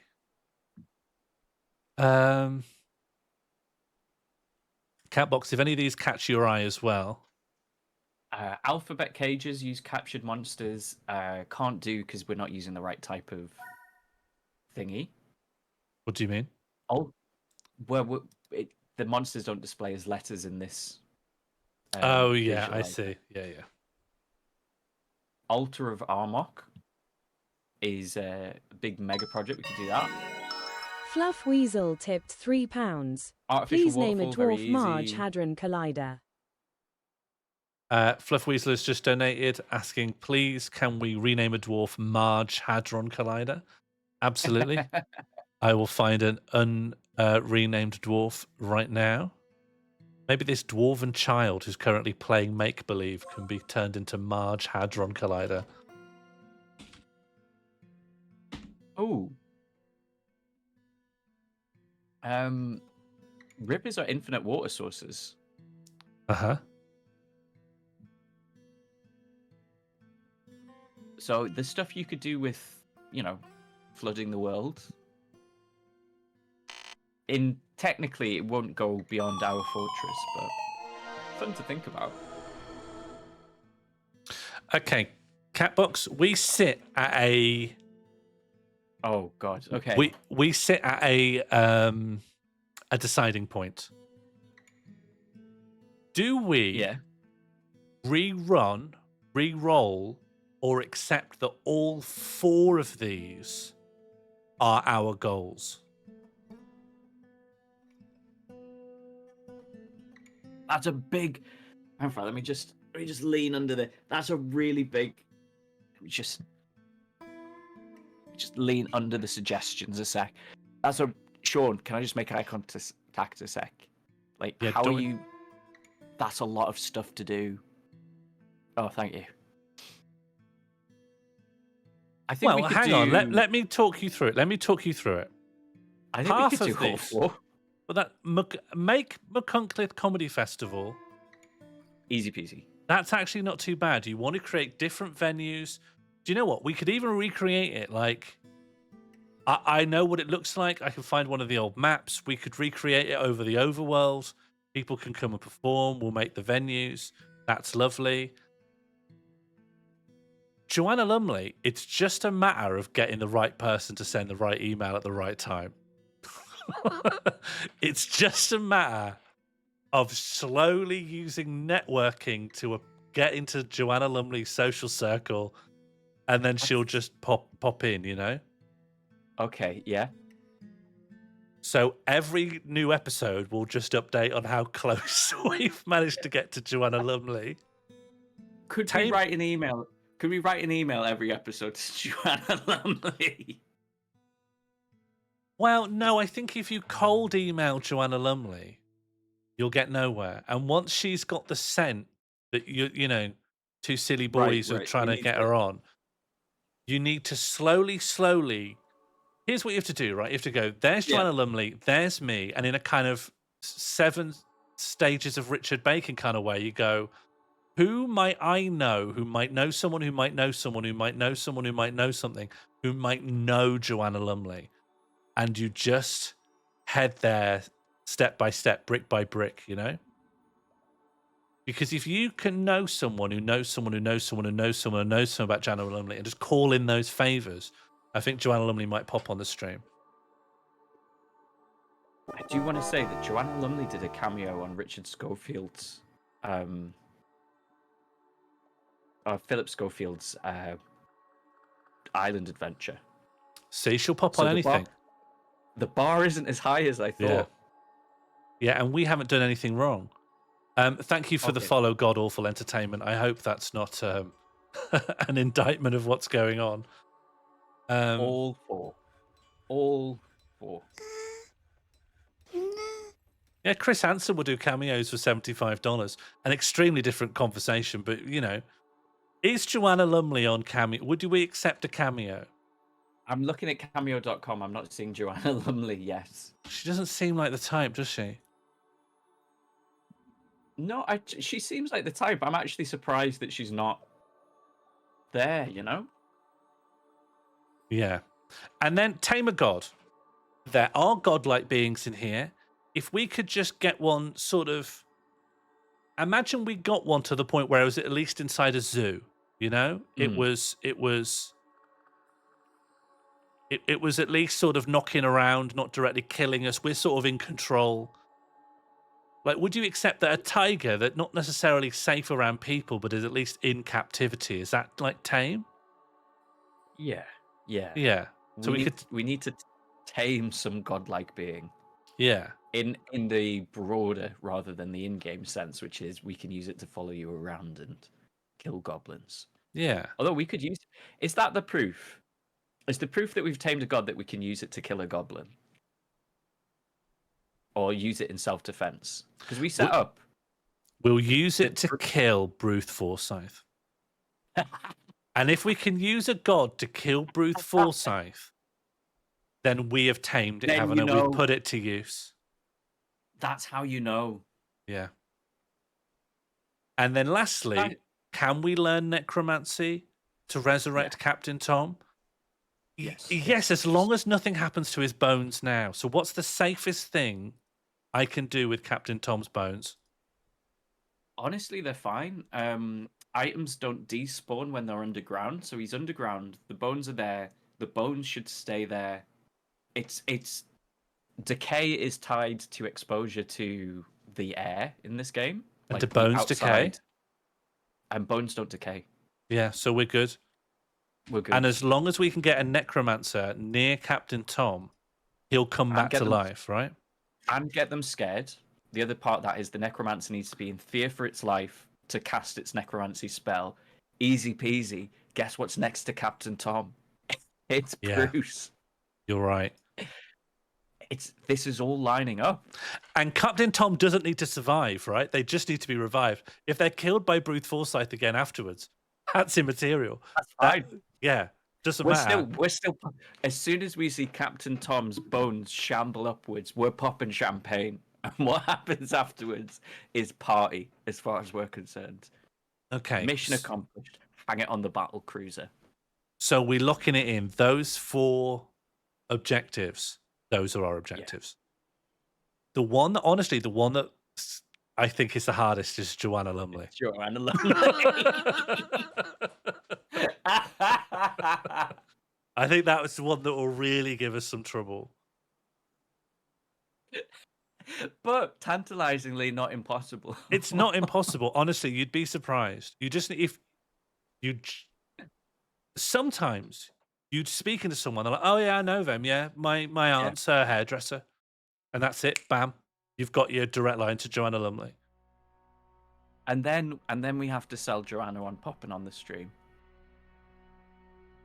Yeah, but not for long. Honestly, she can just ring in for a second, literally, even just a frame, Oh, and then she's gone. She was on the stream. 24 Shaz has given us a high ball offer of 10k as an after dinner speaker. That's fine. Look, loads of people are on those websites for 10k. It means they don't want to do it. Doesn't mean that you're going to charge us 10k. We're going to get mates rates through very effective networking. And honestly, once this stream starts taking off, right, the biggest thing that would help us is if you start telling your friends about MorlFortress, really getting the popularity of this stream up. She might get in touch with us. First, I had a little bit of that should be in, guys. Oh, you've gone a bit robot mode. I think your connection's having a little bit of a lovely wobble. Oh.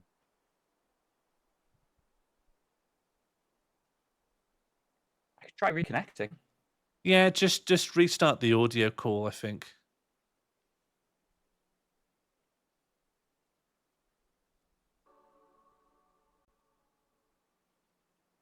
He'll be back in a sec. Hello, how are you doing? How do I sound, yellow man? The connection's great, but your voice has taken on a different kind of robotic pallor. Okay, well, I was Then- hoping it would cancel out. Wow, there's a lot of internal space in this Wicker Man that we haven't filled in. And Yeah. we do have a... Sean, we do have a petition. Well, they're never going to be able to get to them because they've been filled in. Can't they? And Can't that's they? fine. It needs to be hollow, Sean, so that we can put someone in it. No, I want to put them on it and then build extra On it. walls around them. You know. Okay. All right, we have Do we to want to check? disable we some of want- these bits. Yeah, do we want to check what the petition is as well? Oh, I've wanted to do that for a while. It just felt like we were very wrapped up in other things. Shesat Wordswayward wants to reside and swallow the romance for the purpose of eradicating monsters. I'm happy to approve this request.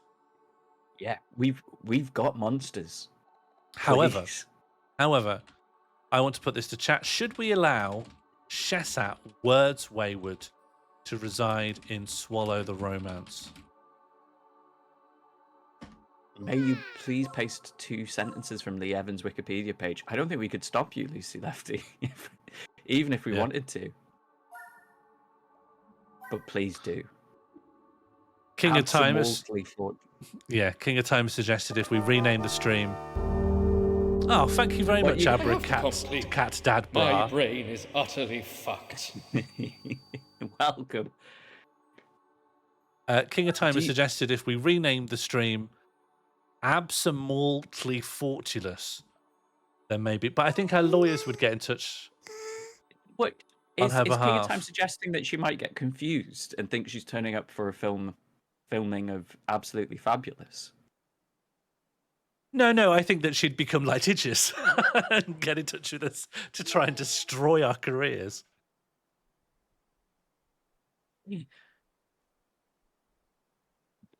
Is she really protective of Ab Fab? That seems I unlikely to me, no? don't think she'll personally own the copyright property rights for that. I think let's take it as it was intended, as a funny little joke. Okay, Shesset Wordswayward is in. I have constructed this really badly. I think people can construct diagonally, but this needs to go. Probably that as well. Mhm. And then maybe that rest can get filled in. And I accidentally allowed them to make a microcline leg, but I've started dismantling that as well. A human mace man is visiting. We have made some new drinks. That is good to see. A pug and a ram. What are they always fighting? All the animals keep fighting. They're fighting each other. Oh, I think a stray ram has come by and they're just having a big scrap. I might bring the animals in, honestly. Because they're, open the schools. The animals don't know how to learn anymore.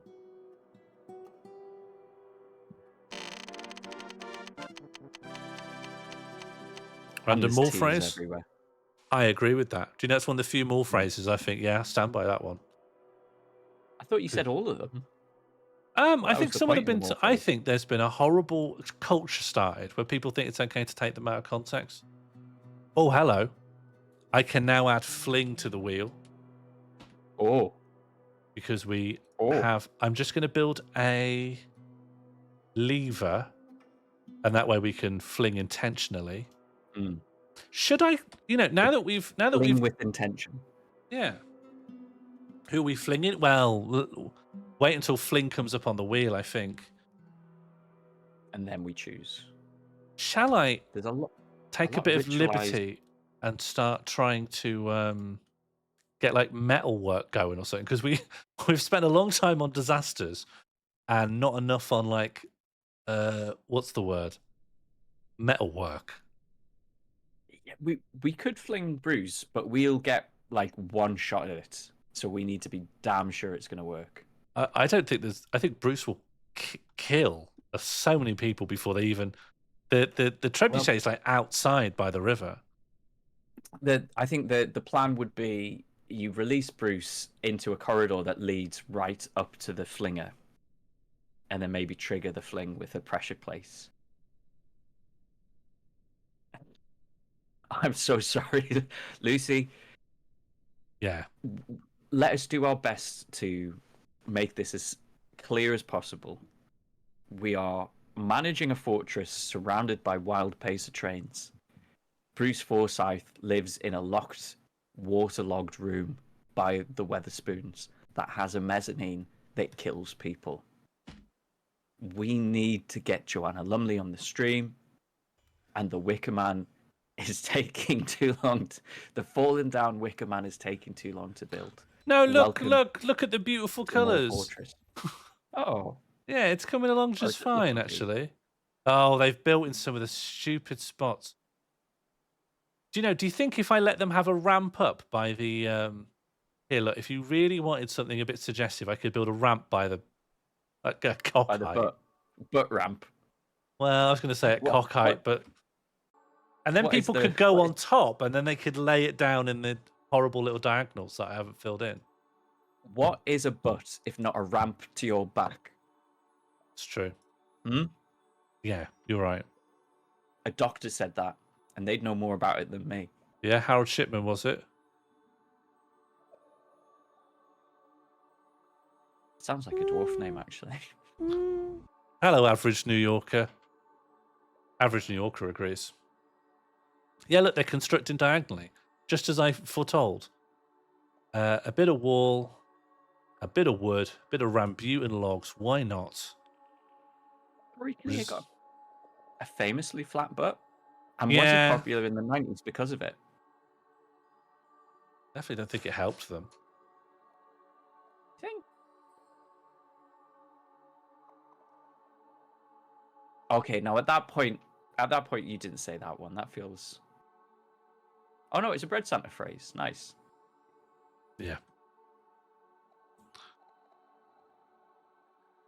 I mean, that's probably enough. You know.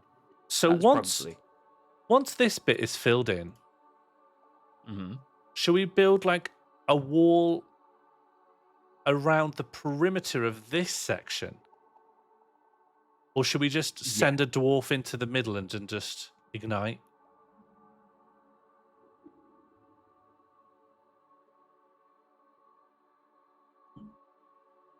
Oh, and I need to make a bit more wall as well.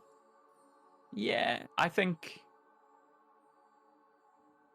build a little hut, because it might take a little while for someone to move in, right? We're relying on someone to just walk in themselves.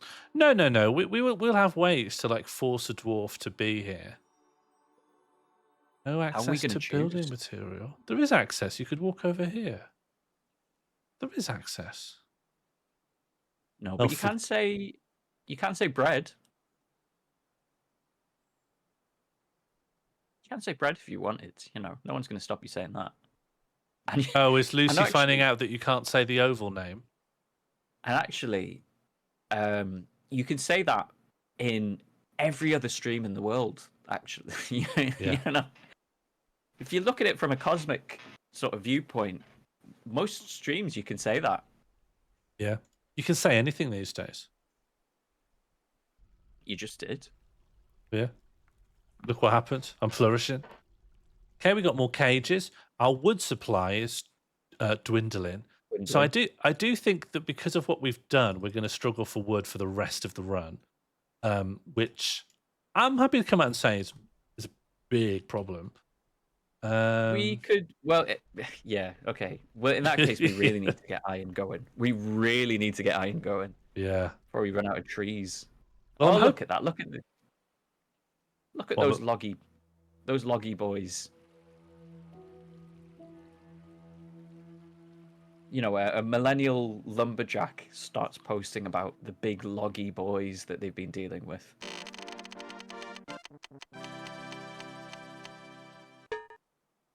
You can say gun.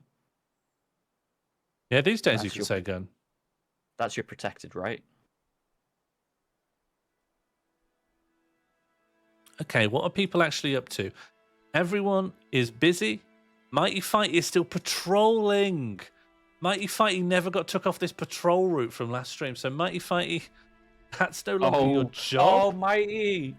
Mighty, you're our doctor. Don't patrol up and down by the mezzanine above the pub. You have no special orders. Will that send them off? Yeah, they're off to drink. They're off for a drink.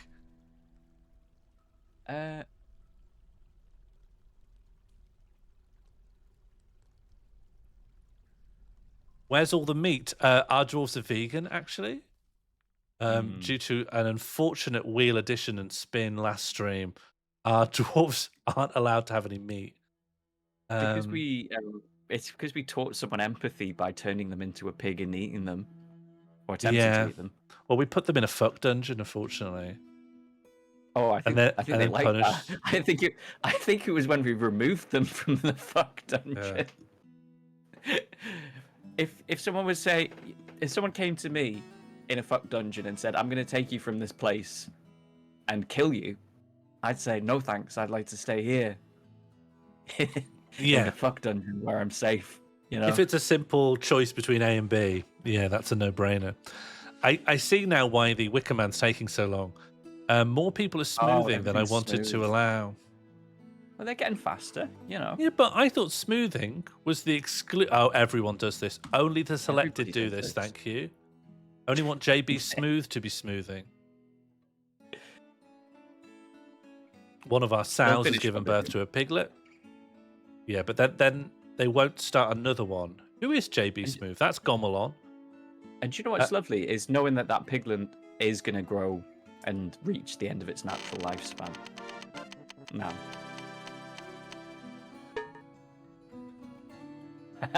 Catbox, did you say that ever? Oh yeah, I'm always saying that. Okay. Yeah, fair enough. They had to take me to court to stop me. Smoothing, does that also include... It's just stone carving, right? No, stone cutting. Yeah, that's what I think. Is that definitely... Yeah, I don't know. Okay, why is BIM still going then? BIM? You're not a smoother. I think they picked up the jobs before you said, don't pick up the jobs. No, but you So only it's gonna pick be up a one little bit- job at a time. Uh-oh. Oh, Clow Pickles come back as a ghost. Oh, So, shit. sadly... We forgot about Clow. Well, we didn't forget about Clow. Why is that open? Hang on, what's happened here? I think Clow's opening doors. That's really bad. That's awful. Okay, can I just explain what's going on for the viewers? Yeah, am I okay to do that? Yeah. Oh, yes. Sorry. I thought you were just going to do that. Yeah, so there is a mechanic in MorlFortress. Hello, Grumblegar. There's a mechanic in MorlFortress where you need to bury your dead. We can only have one person buried at the moment. This is Id Mosselzest, who died during the construction of the tavern. They are in this coffin here. However, Clell Pickle died because they went to try and they wanted to try and clean up blood created by Bruce Forsyth during the incident, and was promptly dispatched. This means because they're trapped in with Bruce Forsyth, who hits like a truck and will kill anyone who goes near him, we haven't been able to get their remains and give them a proper burial. So now they're back as a ghost. This is bad. You don't want ghosts around, really, because they are very naughty. They scare people. And They make you obsessed. Surely under dead and missing. Right? Yeah. Ghosts under dead. Oh, there we go. There's Clell. you go. So ghosts scare people, but also they play pranks. One of the pranks that Clell is playing is unlocking these doors and opening The them. water pressure is pushing his corpse with the pace of train. If all of these doors get opened by Clell Pickle, then all of the water from the river will flood the pub, probably killing some people. Well, But it's not all the water from the river because we shut that off, but it's a lot of water. It's a lot of and water. I think subtitle river water, title 28 font bold. Where squirrel coming? Yeah, Bruce Forsyth, who I honestly believed we had dealt with for the long term, will just come flowing into the pub and start killing again. We can't build a drain. The water's the only thing stopping Bruce Forsyth from breaking down the doors. This is a real Clell pickle. Yeah, to be honest, this is a real dilly of a Clell. Now, Could you zoom in on where Clell is actually? Because you can usually spot the ghost as they float about. Well, I'm not Just- sure actually, because I was just- going to Dead and Missing to try and find them. Dead Missing, but there's no zoom in here. Oh, maybe they went invisible. Can you, if you click on the ghost, does it tell you? Oh yeah, okay.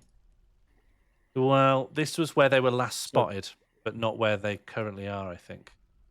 On the mezzanine. They were last seen on the mezzanine. But we should try to... We can make an engraving, can't we? We can make a tombstone. We need to make a rock slab first, and then engrave the slab. Let's also set that as a standing order, so anytime we can create some rock slabs and haven't got any in use, we do so. Rock slab, and do so whenever you can. That should put his spirit to rest, but we have to hope... Oh, there he is. Did you see him? No. If I unpause, you might see him. He is currently by the doors. There he is. He keeps flickering in for like a single frame. So I don't know. I don't know. We need to memorialize Clell really quickly. Yeah. I don't know how he knows that the doors are the worst thing he could do. But he keeps floating around over here. Threatening it. Yeah, he is threatening it.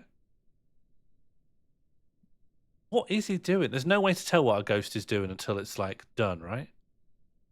Like you can't... Okay, there he is. He's gone green because he's a ghost. All right, yeah. He's got good intuition. Yeah.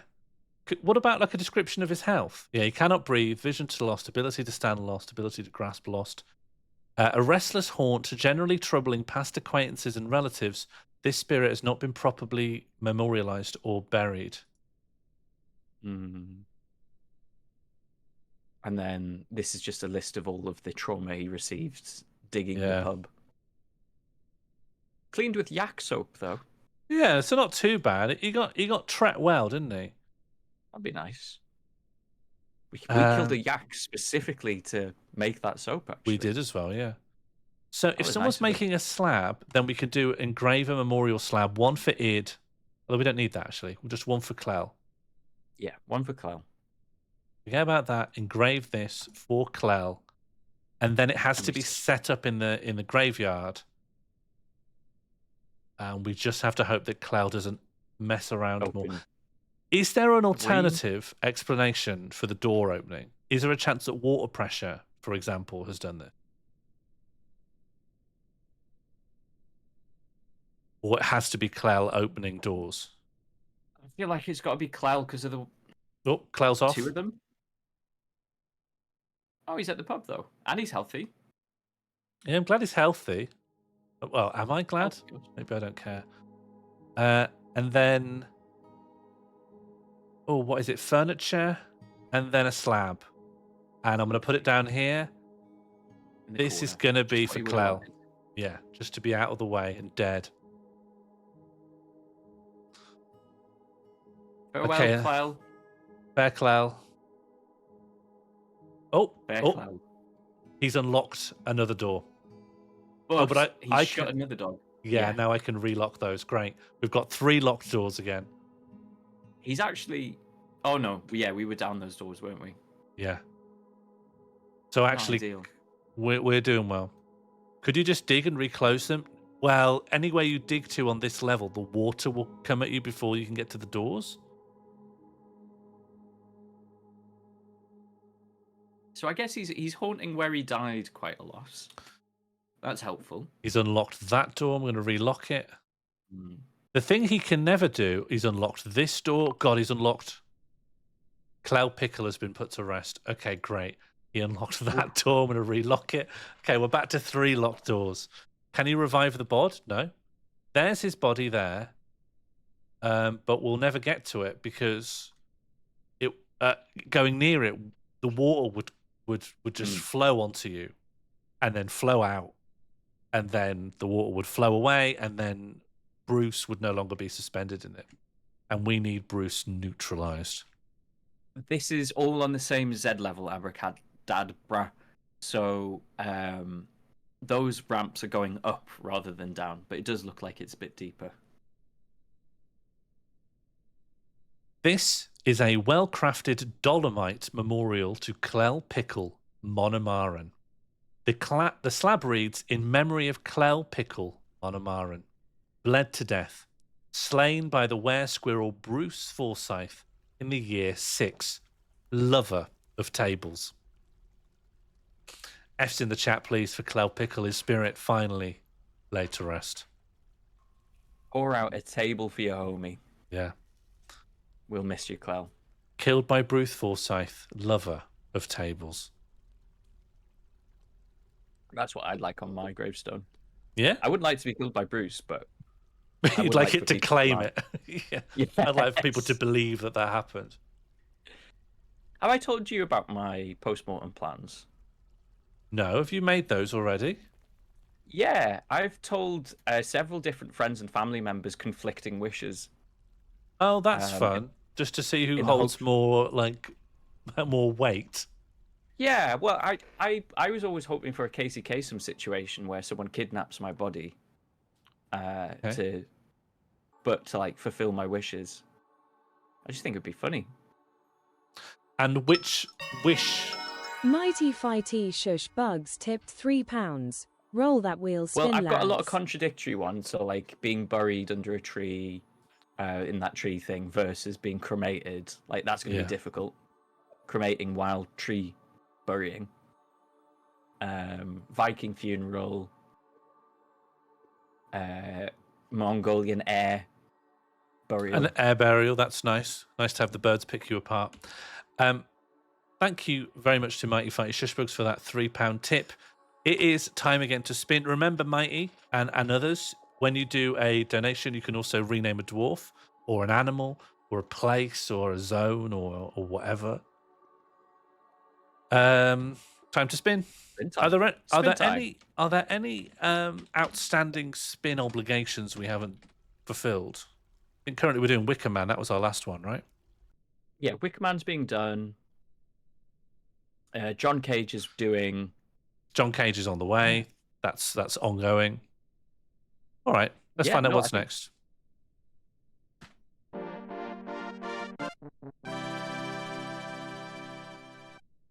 Ooh.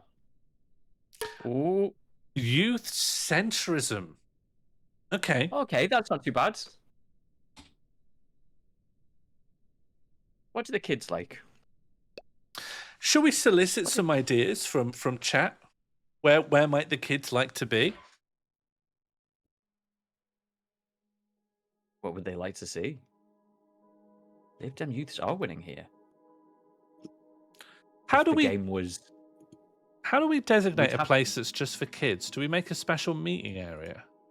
We'd have to designate a borough and then assign them all to the borough.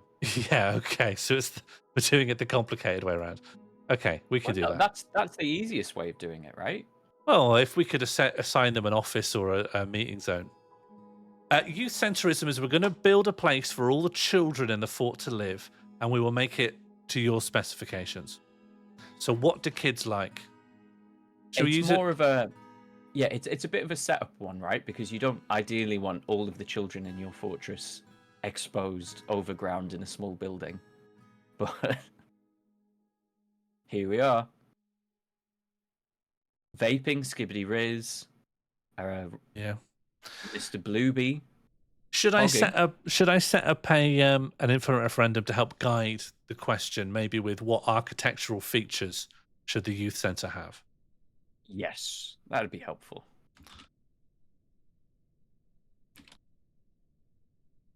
Also, love democracy.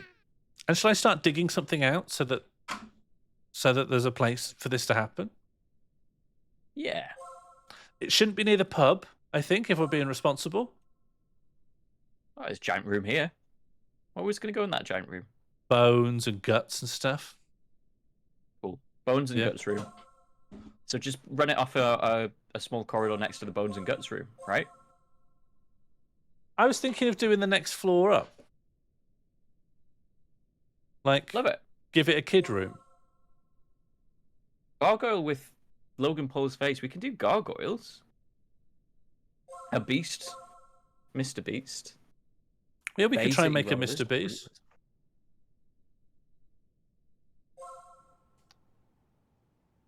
Okay, if people stop smoothing. Melt sandwiches. Gomelon has no Yeah. job. Okay, Gomelon's got a job again. I'll give Gomo a break. Gomo's been working flat out. Gomo can take it.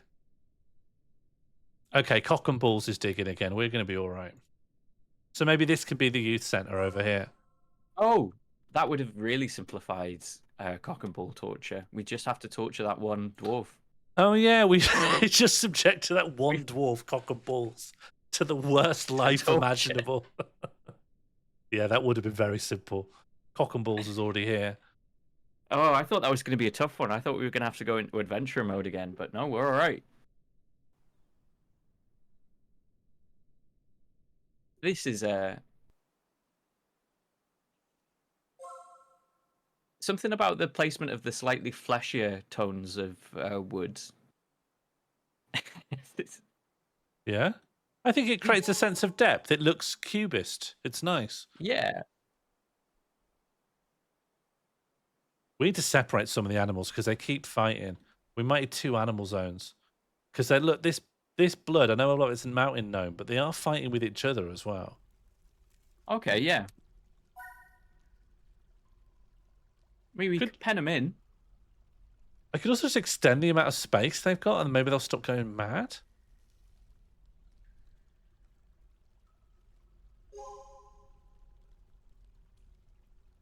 Okay, here's some space. I was going to use it for metal production. Can we make the animals a coliseum to fight in? Yeah, that is possible.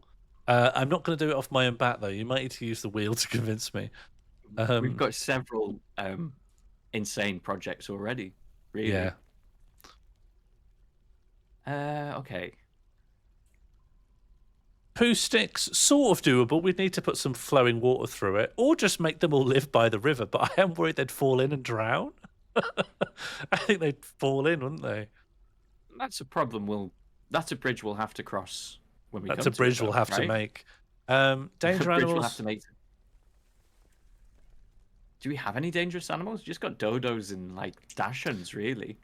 We've got some boars. We could tame up. We could try and get the wild boars to trap the wild boars in with the kids. Yeah, kids love board games. Yeah. Nothing they like more than to sit in with a bunch of board games.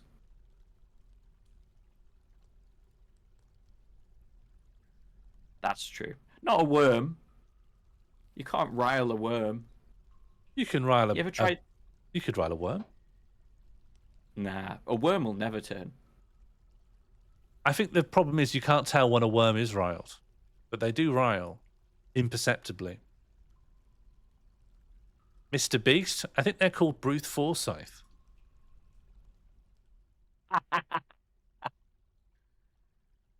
I'm just imagining one of those, like, do you know those content creators who go around like city centers and sort of ask people puzzling questions? I love them, especially when they just do like maths and stuff, and people are a bit caught out by having to divide while they're on like the road outside the train station. Yeah, a word with 3 sets of double letters in it or something, and people were always like, "Sheep," and they're like, "No." No. I'm just imagining someone going around just asking Mr. Beast or Bruce Forsyth. Yeah. Mr. Beast or Bruce Forsyth, and people will go for Mr. Beast, and then they get got by Bruce Forsyth. They should have picked him.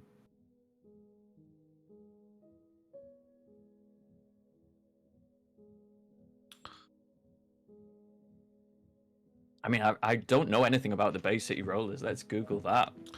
Do you think that's going to come up? What's winning? Bay City Rollers. Yeah. Bay City Rollers. Can you give me a brief précis of what the Bay City Rollers is? I'm going to give an overall. Yeah.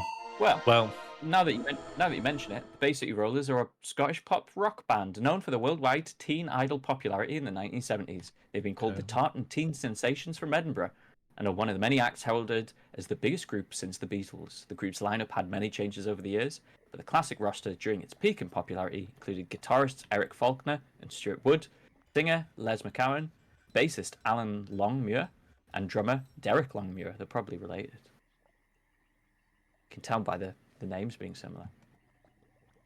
So Do you know how anything else about the Bay City Rollers? have you found anything that looks like it could help us make a youth center?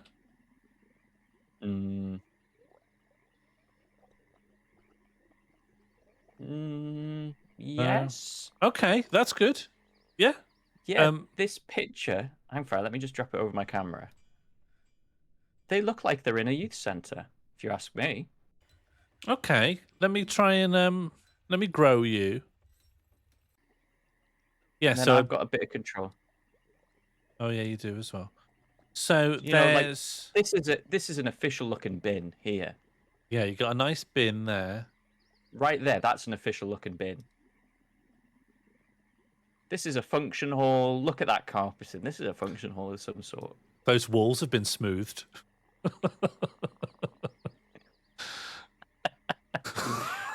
Okay, get JB in. Getting ideas. Get JB in. I can see 2 tables. Yeah, there. that's like microcline in the bin. back. We've got some of that. And what? Do we just fill the room with musical instruments that they can play with? Well, what are they What do we sitting do? on there? What are they sitting on? They're sitting on a little ledge. And a ledge is a mezzanine for a stage. Yeah, so we'll build a ramp that they can sit on. Who are these lads? Sorry, this is the Bay City These Rollers. are the Bay City Rollers. Yeah.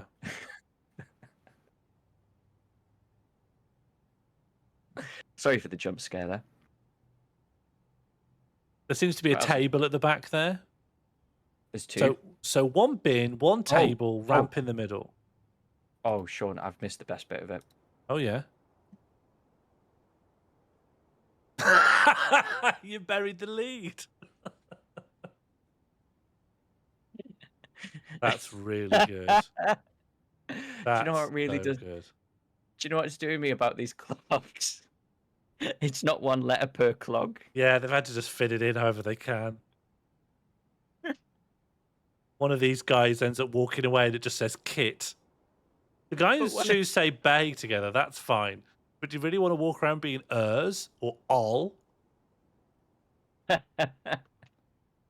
Why are loads of people coming up to him going, why are you wearing 2 shoes that say YR on it? Yeah, tag yourself, I'm Kit. I think I'd be all. Yeah? Yeah. What draws you to all? I think I look a little bit like him. Oh, what, like the person or like the letters all? Yeah, the person. Like, Okay, sure, yeah. Let me zoom all in. Yeah, I can see it a bit. Not a massive resemblance, honestly. Lucy Well, sorry, I sees didn't it, that's all. I didn't have me all shoes on. Sorry. To be honest, that's when I can see all, when I can see their full body, my eyes are drawn to the shoes so much. Yeah, You were it's to remind me they difficult have a face.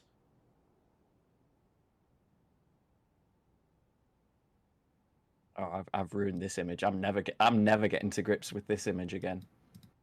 Might as well just hide it, shouldn't I? So we're looking to try and recreate the very scant number of features in this room. That's all we've got, isn't it? Yeah, that'll Yeah. do. Sure. Yeah. I mean, it's doable, isn't it? So there's a bin on one end. And there's 2 tables, and it's smooth. Yeah, and it's quite smooth. Well, let's not use that giant iron processing room for that then. Let's just make a small one. Maybe we'll just make it next to the office. Perfect. Maybe kids can live in a crash off of the hospital.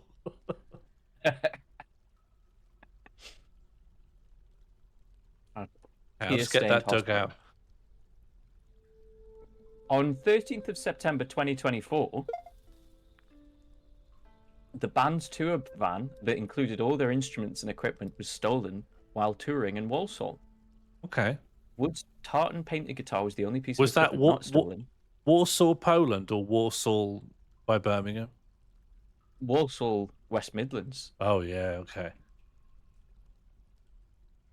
Yeah, that's a real no tools are kept in this van overnight kind of place. Yeah, they probably should have But a little painted yeah. the entire equipment of Bay City Rollers is not kept in this van overnight.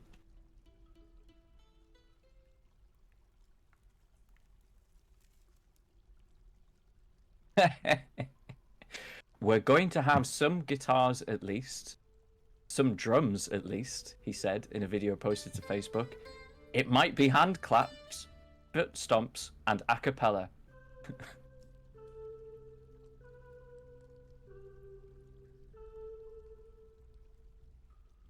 What piece of actually existing furniture in Dwarf Fortress should count as the bin? Shall I make a dumping zone? That doesn't sound quite right. I was thinking a coffer, yeah. I'll just make a dolomite coffer in the corner, and then that's the Bay City Rollers. The Bay City Rollers. Bay City Rollers bin.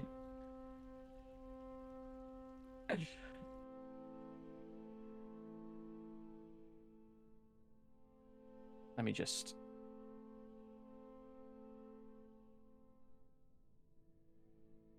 Let me just get an enhance on this. It is lighter in tone than the rest of the image.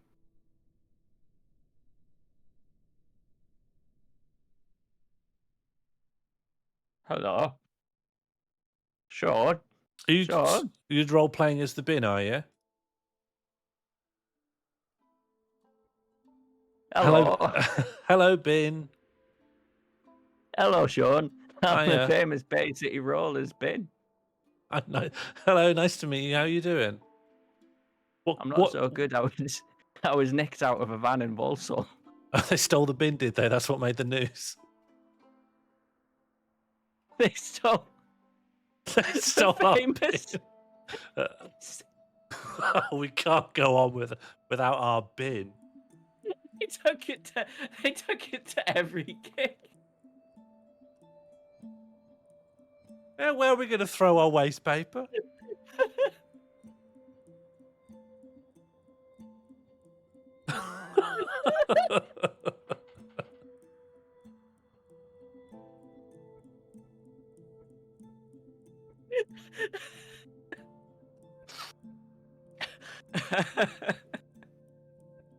It's bin day, everybody. Happy bin day.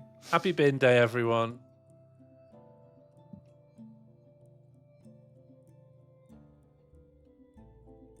I'm just making a little bit of smelting.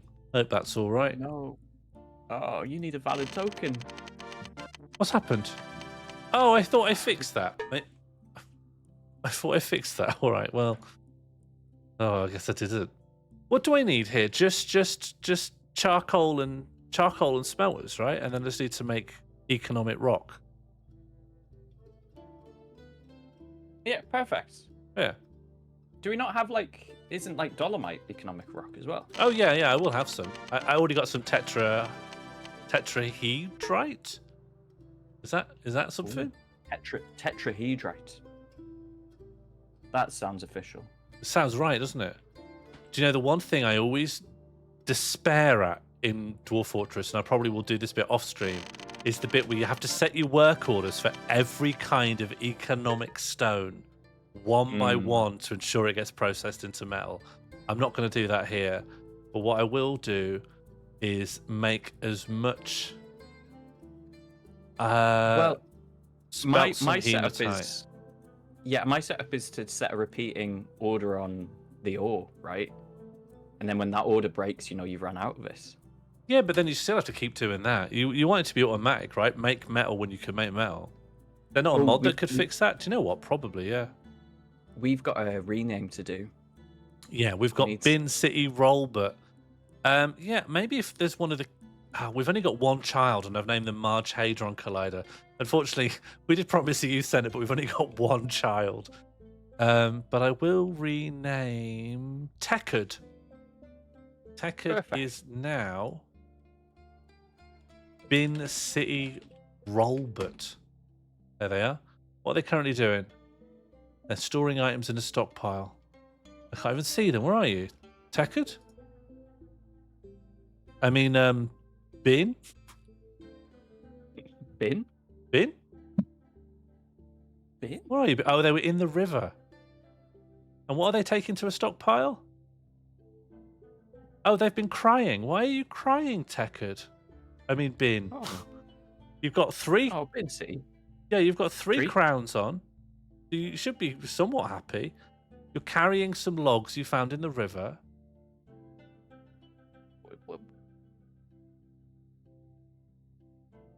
She's got a scratchy voice. Maybe she's got a sore voice. What's her thoughts? What's her thoughts and memories? Sorry, I'm just reading a description of her appearance, and this is just such a horrible way of describing someone. She is tall and bellarded by great hanging sacks of fat. Her close-set, protruding brat eyes are slit. Her teeth are gapped. She has a scratchy voice. Her short hair is neatly combed. Her nose is slightly hooked.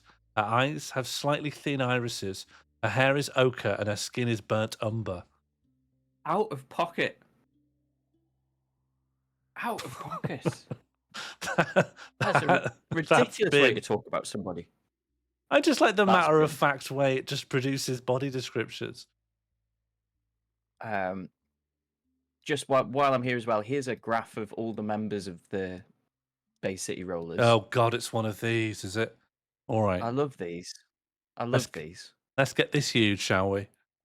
Yeah. Let's get this effing massive, shall we?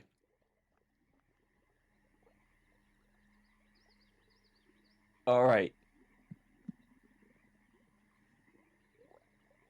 You want to talk us through it?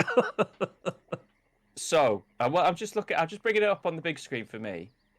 So at the top, we've got a band called the Saxons. That was a pre-band to the Bay City Rollers. So the pink bars here indicate when the Bay City Rollers, the Saxons, all the Rollers existed. So you had a period of time from 1964 to 1960. It's like 1967, in which the Saxons existed. And then from 67 onwards to about 1979, Bay City Rollers. From then on, the Rollers. But they did take a break. Around 1980, they took a 1-year break. And I think that's a lesson for all of us. And then they kept popping up for a year.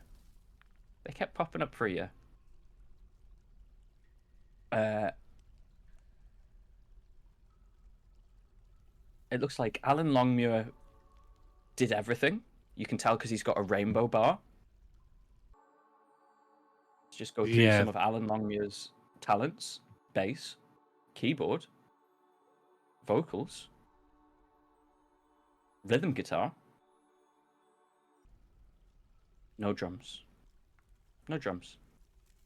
No drums. Can't do everything. And that's all I want to say about the Bay City Rollers. Can't do everything these days. You learn something new some days. And today was one of those days. And you'll be glad to know the Bay City Rollers Youth Social Club is now up and running. We also have started to have some metal production, which is also pretty huge. But here it is. The Bay City Rollers. Wonderful. Can you bring up that picture again so we can just compare? Oh, wrong one. Okay, so we've got the bin over here in the corner. That's good. And we've got the ramp that they're on. Yeah, Oh, I'm getting a lot of smooth. I'm getting a lot of band members in here, and I wish I had a clean shot of this room. Yeah, that's for fair. you. But we've done our forensics. I'm then just don't getting forget- JB Smooth into Smooth because that was one of the... We noticed... I don't know how to recreate the shoes, but I could maybe try and get someone in on shoes. I just wanted to think about them, really. You missed off the plug socket? Yeah, you're right. Oh, how would you build a plug socket? Could you engrave a bit of that wall with the I image would- of a plug socket?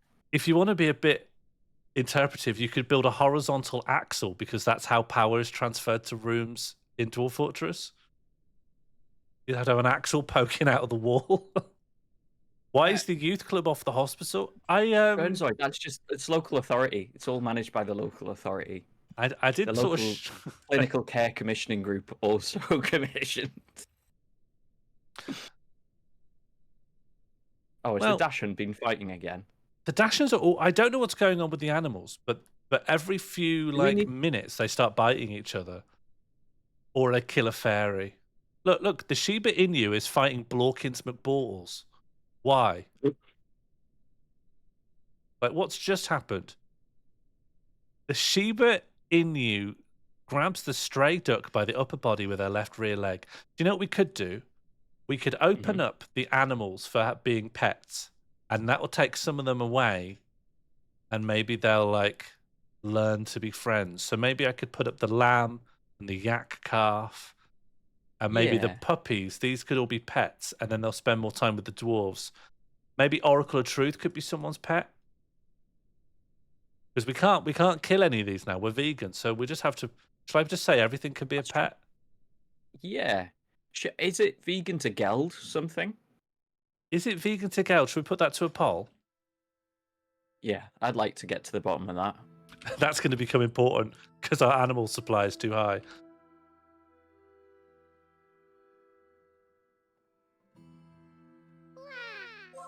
Here's a poll. Is it vegan to geld? Yes, no, or what's geld? You've got 1 minute. What's geld?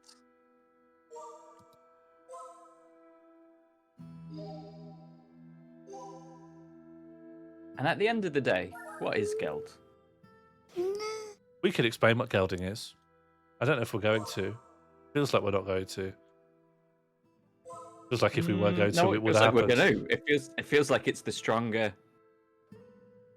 Okay. If you want to stop 3 winning, you might want to just explain what gelding is.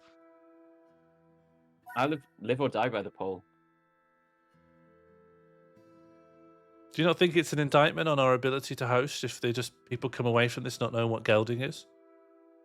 Yeah, and they will learn when they successfully vote for gelding. Yeah, fair enough. There's a due process here. Let me just get my image up ready. What's one? What's geld? What's geld landslide? All right. So this is a picture of Vesuvio BNV. This is a horse that's had their cock and balls tortured. Is that how we're putting it? They've had their cock and balls tortured away. Was there? Not there.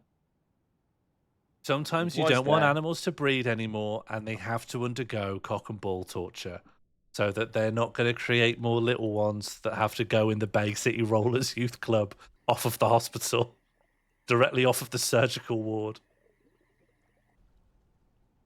Sometimes you've got a Gelder horse that it doesn't go. Yeah. Cock and In the balls, Bay that's City right. Rollers Youth Belt Club. and braces.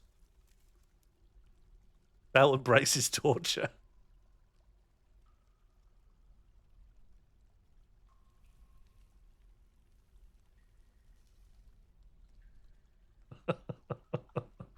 Had their cock and balls tortured off. Oh, you have a tough day? Yeah, man. I feel like I've had my cock and balls tortured off. Yeah. God, weather out there is bad. Yeah, I feel like I've had my cock and balls tortured off.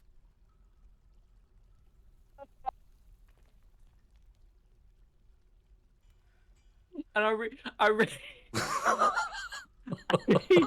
really wanted to get off the CBT train, but then, and the more that I say it, the more normal it becomes. Oh, yeah, it's got The me. funnier it is to just have a normal conversation.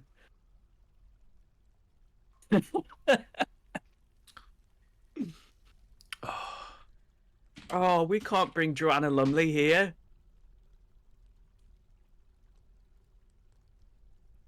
What would she think? Well, I think we could just avoid saying cock and ball torture. You just You said know. it again. You just said it. It's too easy. Well, no, I think if Joanna Lumley heard me saying, "Let's stop saying cock and ball torture," or even, don't do it, they'll think, "Well, this is a reliable." She'd think this is the sort of place where you have to remind people not to talk about Yeah, it. it doesn't actually. Yeah, it doesn't really reflect well on us, does it? She can extrapolate. I think if Joanna Lumley only had the information of that second, with no ability to extrapolate, we could get away with it. But if she thinks for even a millisecond about the phrase, a whole universe will expand. Are we going to have to start tailoring the content of this stream more towards stuff that is more likely to get Joanna Lumley on? I call her Joanna Lumley. Is her name not Joanna Lumley? No, Lumley. I called her Joanna Lumley. Lumley. I said Lumley, yeah. You got away. I didn't notice. You could have got away with that. Well, I just want to get these things sorted out. Yeah, if Joanna Lumley, yes, and CBT was stuffed. Joanna Lumley honestly might think it's quite funny to say cock and ball torture. Wasn't there loads of jokes about cock and ball torture in Ab Fab? Oh, it's like one an episode. They used to have a famous opening credits joke. It's always about cock and ball torture. It wouldn't have been, it wouldn't have been absurd to have a cock and ball torture themed episode. I think probably the censors wouldn't have allowed it.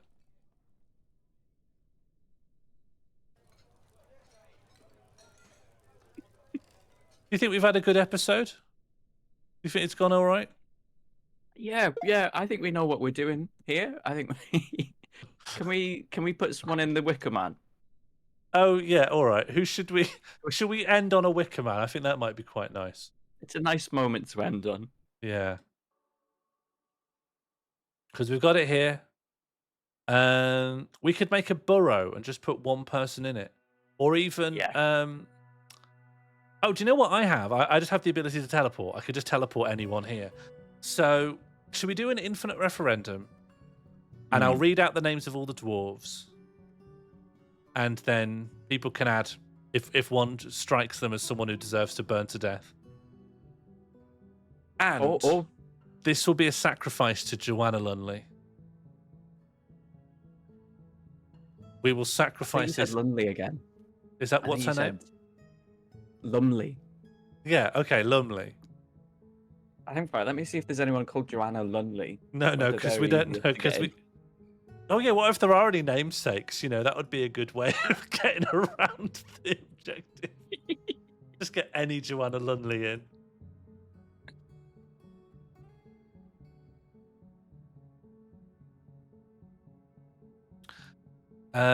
Okay, I'm going to make an infinite referendum. Who should we wicker? And then I'm going to start reading out dwarves. Maybe give a little potty pricey. There's cock and balls. This really would be some cock and ball torture to finish off the episode. Oh shit! Yeah, it is. That's a shame. We've had cock and balls a while. Cock and balls was there for the creating of the Toby Carvery. Cock and balls has been with us. Yeah, we saved their life. I don't think it would be a good idea. Lorben Adilinal.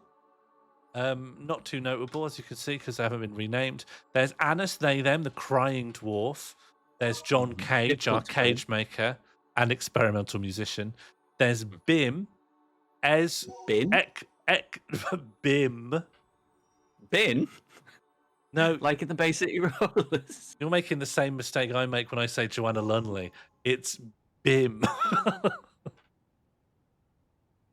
I could send them to the youth centre so they can be the BIM.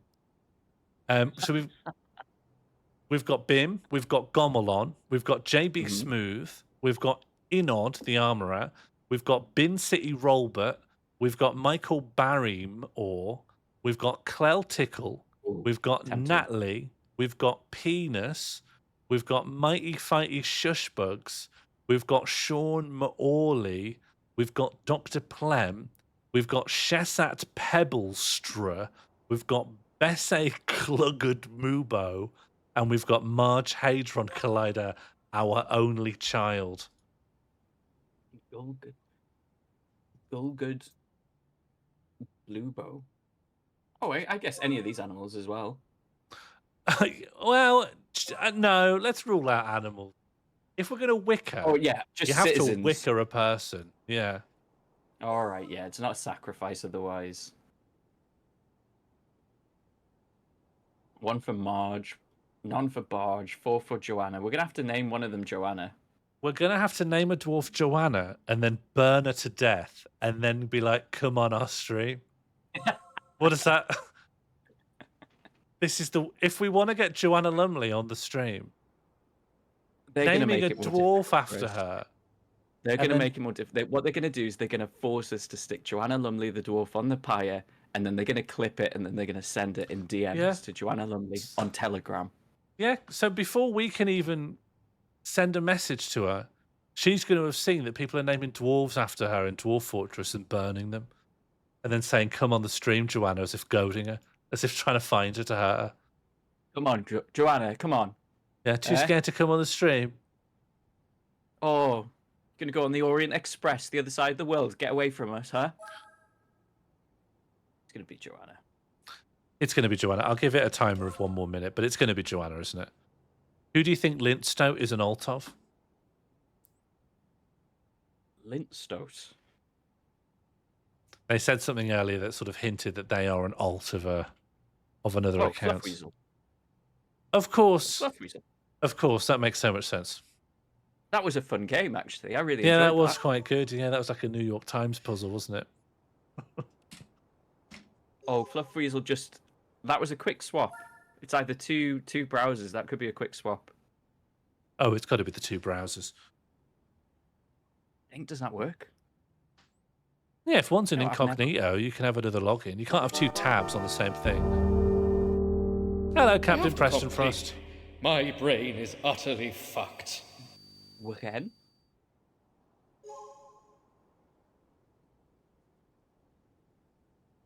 Well, now that we've established that format, you know, people can impersonate pretty easily.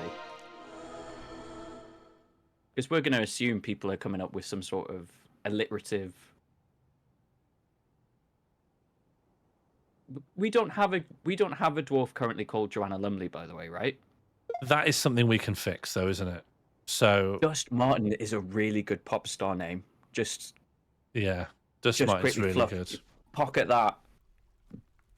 I don't want to burn our miner, so I'm going to have to burn our armorer, which is a shame because we were just about to start making Let's armor. make some armor, yeah. Um, And the socializing. it's We could- kind of we could- cheap to do this, but I could burn one of our new human citizens as well. Yeah. Like I could burn Besse Kulgood Mubo. It's not a wicker dwarf. Or is it a wicker dwarf? Did we say wicker dwarf? I did, yes. It's got to be a dwarf. All right, well, it's going to be It's not gonna be Inod dwarf. then. Okay. All right, Joanna, what is it, Lunley? Yeah, Joanna Lumley. Okay. Well, there's our get house. What When do you Joanna mean? comes in and says, "Have you been burning?" Because she did the M&S food adverts, right? It's not just Yeah. food; it's M&S food. Have you been burning effigies of me on your street? We'll say no. We burnt a dwarf called Joanna Lumley, and she'll go, "Oh, that's all right." Oh, is that spelt wrong? How should I spell it? Because Joanna Lumley. No, I'm saying you should deliberately spell it wrong. Yeah? Like this? So that with an N. yeah.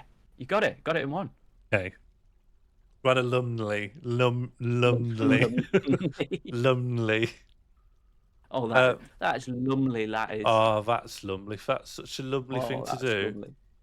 I've had a lumley stream. Summer is illuminating. That's what they say. Okay. Summer is a coming in. GUI GM unit, I think, and I need to get that ID. Oh no, that's a different one. That's That one can cause memory issues. GUI, GM editor, probably. Yeah, good. And then I get their ID. And then through that, we're going to head to... Oh, God, it's hard to do it when you can't... 00017E294A3DC8. Liminal spaces. Teleport, and we're going to teleport ID 1049. Bam. Error passing argument 1. How dare you? Teleport. Does it need the letters ID? It might do. A position needs to be highlighted or specified. You've got it highlighted on some air. I know, but there's not enough. Okay, the unit is 1049, I think. Mhm. Yeah, okay. And so if I can get rid of that editor, I've got loads of screen left again. And so teleport, let's see the example. Teleport unit. Yeah, you have to say unit. All right, so all I do is I point my mouse here. I bring up this launcher, get this out of the way of the mouse. And I go teleport, ID 1049, and then Lunley. Invalid argument ID. Teleport. Teleport unit 1049. Oh, I write unit, not ID. I'm silly. Okay. No, you're not silly. Very sensible. I was a bit silly. 1049. You've got a tie on. Can't be that silly. Position needs to be highlighted or specified. Use teleport show position to get a position. I thought but I'm here. Just burrow. Teleport. I think we burrow. John. No way. We're going to use commands. We're going to use teleport show pos. And the position is -3000, -3000, minus. Look at this position. -3000, that can't be it. -3000, -3000. You'll be teleporting Joanna to the sky there. Well, I will be. That's incredible. Why do you think that's what I want? Why would anyone want that? Avocado logwood floor, please. Teleport show pos. Doesn't work, does it? All right. Yeah, I'll send them in a burrow. Your burrow. Add new burrow. And I'll make it. It's just a burrow. And I'll make it red. And I'll call it Wicker Dwarf. And I'm going to assign it to Joanna Lunny. Lunny.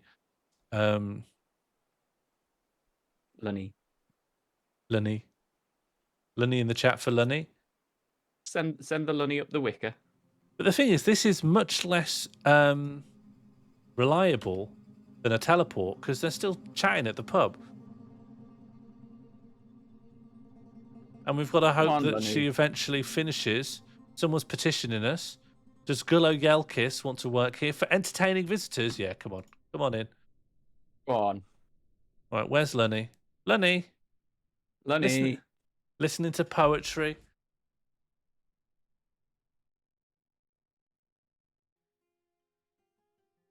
Joe Lunny. Come on, Lunny. How can we send her? I can't believe teleport doesn't work. I'm sure I've got it to work for me before. Squad. Put her in a militia squad and Yeah, you're right. Okay, so we've got a new squad. There's no uniform associated with it. The leader is Joanna Lunny. Big lungs. And your one job is to patrol this spot here. Create a new route. Yeah, you go from here to here, and then back again. There you go. And your schedule is that you are doing that right now for the rest. You're doing that for the rest of your life. Is the bad news. The good news is that's not a long time. Is that ready? The bad news is, yeah. Okay. She should do it now. Yeah. There she is. Joanna Lunny. Well, she teleported all of a sudden. Sorry, Joanna. Alert. Thief. Uh-oh, we got thieves. Skulking thieves have arrived. What is it? What's here? What is it? Check on units. Units other. We got kobolds. Thief. What's he called? Oh, this is a little guy. Yeah, his name is His name is Griffithigreebus. He's a kobold thief. Oh, I love Griffithigreebus. I love Griffithigreebus. A small, squat humanoid with large, pointy ears and yellow, glowing eyes. He is indefatigable. He has a very round chin. His ears are very flattened. His quite long nose is broad. Slightly protruding yellow eyes are slightly close set. His skin is dark brown. What's he thinking? People have noticed this person has a wife and a lover, 2 daughters and an only son. Disdains craft work. They're here to steal from us. If we had gotten Indiana Jonesing on the wheel, we could have made a trap for them. But unfortunately, as it is, we're sort of at the mercy. He's okay, running away. They're running away. We're going to be all right. Yeah, he's scared. Oh, John Kay just made about... a... Yeah, we're all right. Now, when thieves and skulkers are created, you actually don't get to find out they exist until someone has spotted them. And if they're very good or you are very bad, they can often just get in and out, steal something, especially something very important, and then they're gone. Like a baby. They could fully steal a baby. Yeah. We got to lock them in the Bay City Rollers social club for their own protection. Where did Lunny go? Oh no, they're there. She's probably on a break. No, she's here. Wait, I'd set fire to it before Lunny goes. Yeah. Let's quickly just save. This is just called pre-Lunny fire. I'll call this. This is just in case, because when I did testing on the fire, well, it's quite volatile. That sounds all correct to me. That sounds like kind of what you would expect fire to be. Sounds like normal fire, doesn't it? All right. Yeah. So let me bring up the fire command. And let the flame burn. Open the door. Let Brucey return. Okay. So I bring up Lunny. And then I bring up this terminal. And I should just be able to write fire starter. And if it works, Lunny's name should start flashing red and orange. Don't you set the Wicker Man on fire, not the person in it? Sorry to get Wicker Man academic on you again. And you'd rather do that? Okay. Then I will try to set the pomelo floor on fire. It's a little bit more reliable to set a dwarf directly on fire, and then the wicker will catch. But you're right. Traditionally, you'd start at the legs, wouldn't you? So yeah. The bitter orange wood floor fire starter. Does this work? Says finish successfully, and yet I see no such thing. Fire starter. Okay, set Lunny on fire. Set Lunny on fire. The other thing we could do is try and GUI sandbox. Oh, that's just for units, is it? Spawn item. And I'm going to create maybe like a wooden chair. And if I set the chair on fire, I think it will then catch. This chair can be made from vomit. And I've never made a chair from vomit before. Where's wood? Will it be in plant? Yeah, surely. Yeah, maybe at the bottom. Rye chair. Chestnut. Lovely. Oh, lovely. Sure. A masterwork chair 2. 1, 2. It's more than I thought. Where is it? Where are they? Where are they? What Shall I just burn Lunny? Yeah, Should we just burn burn Lunny?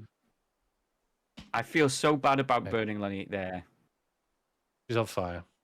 I think now we can probably cancel our orders. Now that she's canonically on fire. Yeah. Yeah. And then we can pat ourselves on the back. Mission accomplished. She's got no special orders. She's now on fire, and we'll just watch that play out. Yeah. In fact, let's get the zoom in display. Perfect. Do we need some special music? Can someone do like Mourn or something? Oh no, that won't work right now. What's the Summer Is He Coming In that they play? What, during the burnings? I don't know what you're talking about. Yeah. In The Wicker Man, they sing a song. Oh, yeah. Will that get us DMCA'd? You can't risk anything at the moment. There might be a recording on. Oh yes, we've got a recording on Wikipedia. Let me just download it. Oh, nice. Well, just send me the link then, and we'll just play that. Pop the link in chat even, and I'll just transfer it. Yeah, everyone can have it. There you Yeah. go.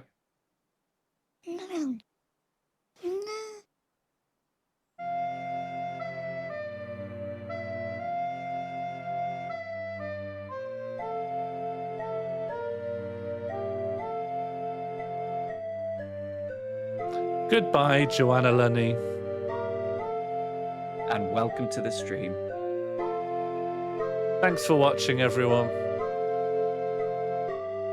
Please come visit the stream, Joanna. Please, Joanna. Please come visit the stream, Joanna. Please, Joanna. Please Joanna, come please visit. come visit. Please, Joanna. Please, Joanna. Joanna, please. Please, Joanna, please. Please come visit Please, Joanna, please.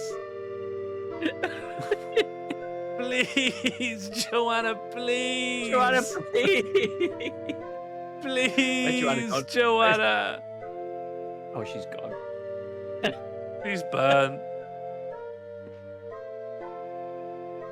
Thanks, everyone. Thanks, everyone. Well, we now have our 4 objectives. Get Joanna Lumley on the stream, tame a god, recreate McCuncliffe Comedy Festival, and learn necromancy to resurrect Captain Tom, whether inside or outside of the game. This has been MorlFortress Episode 3. I am Sean Morley, and this is my good buddy. Box. Thank you so much for inviting me.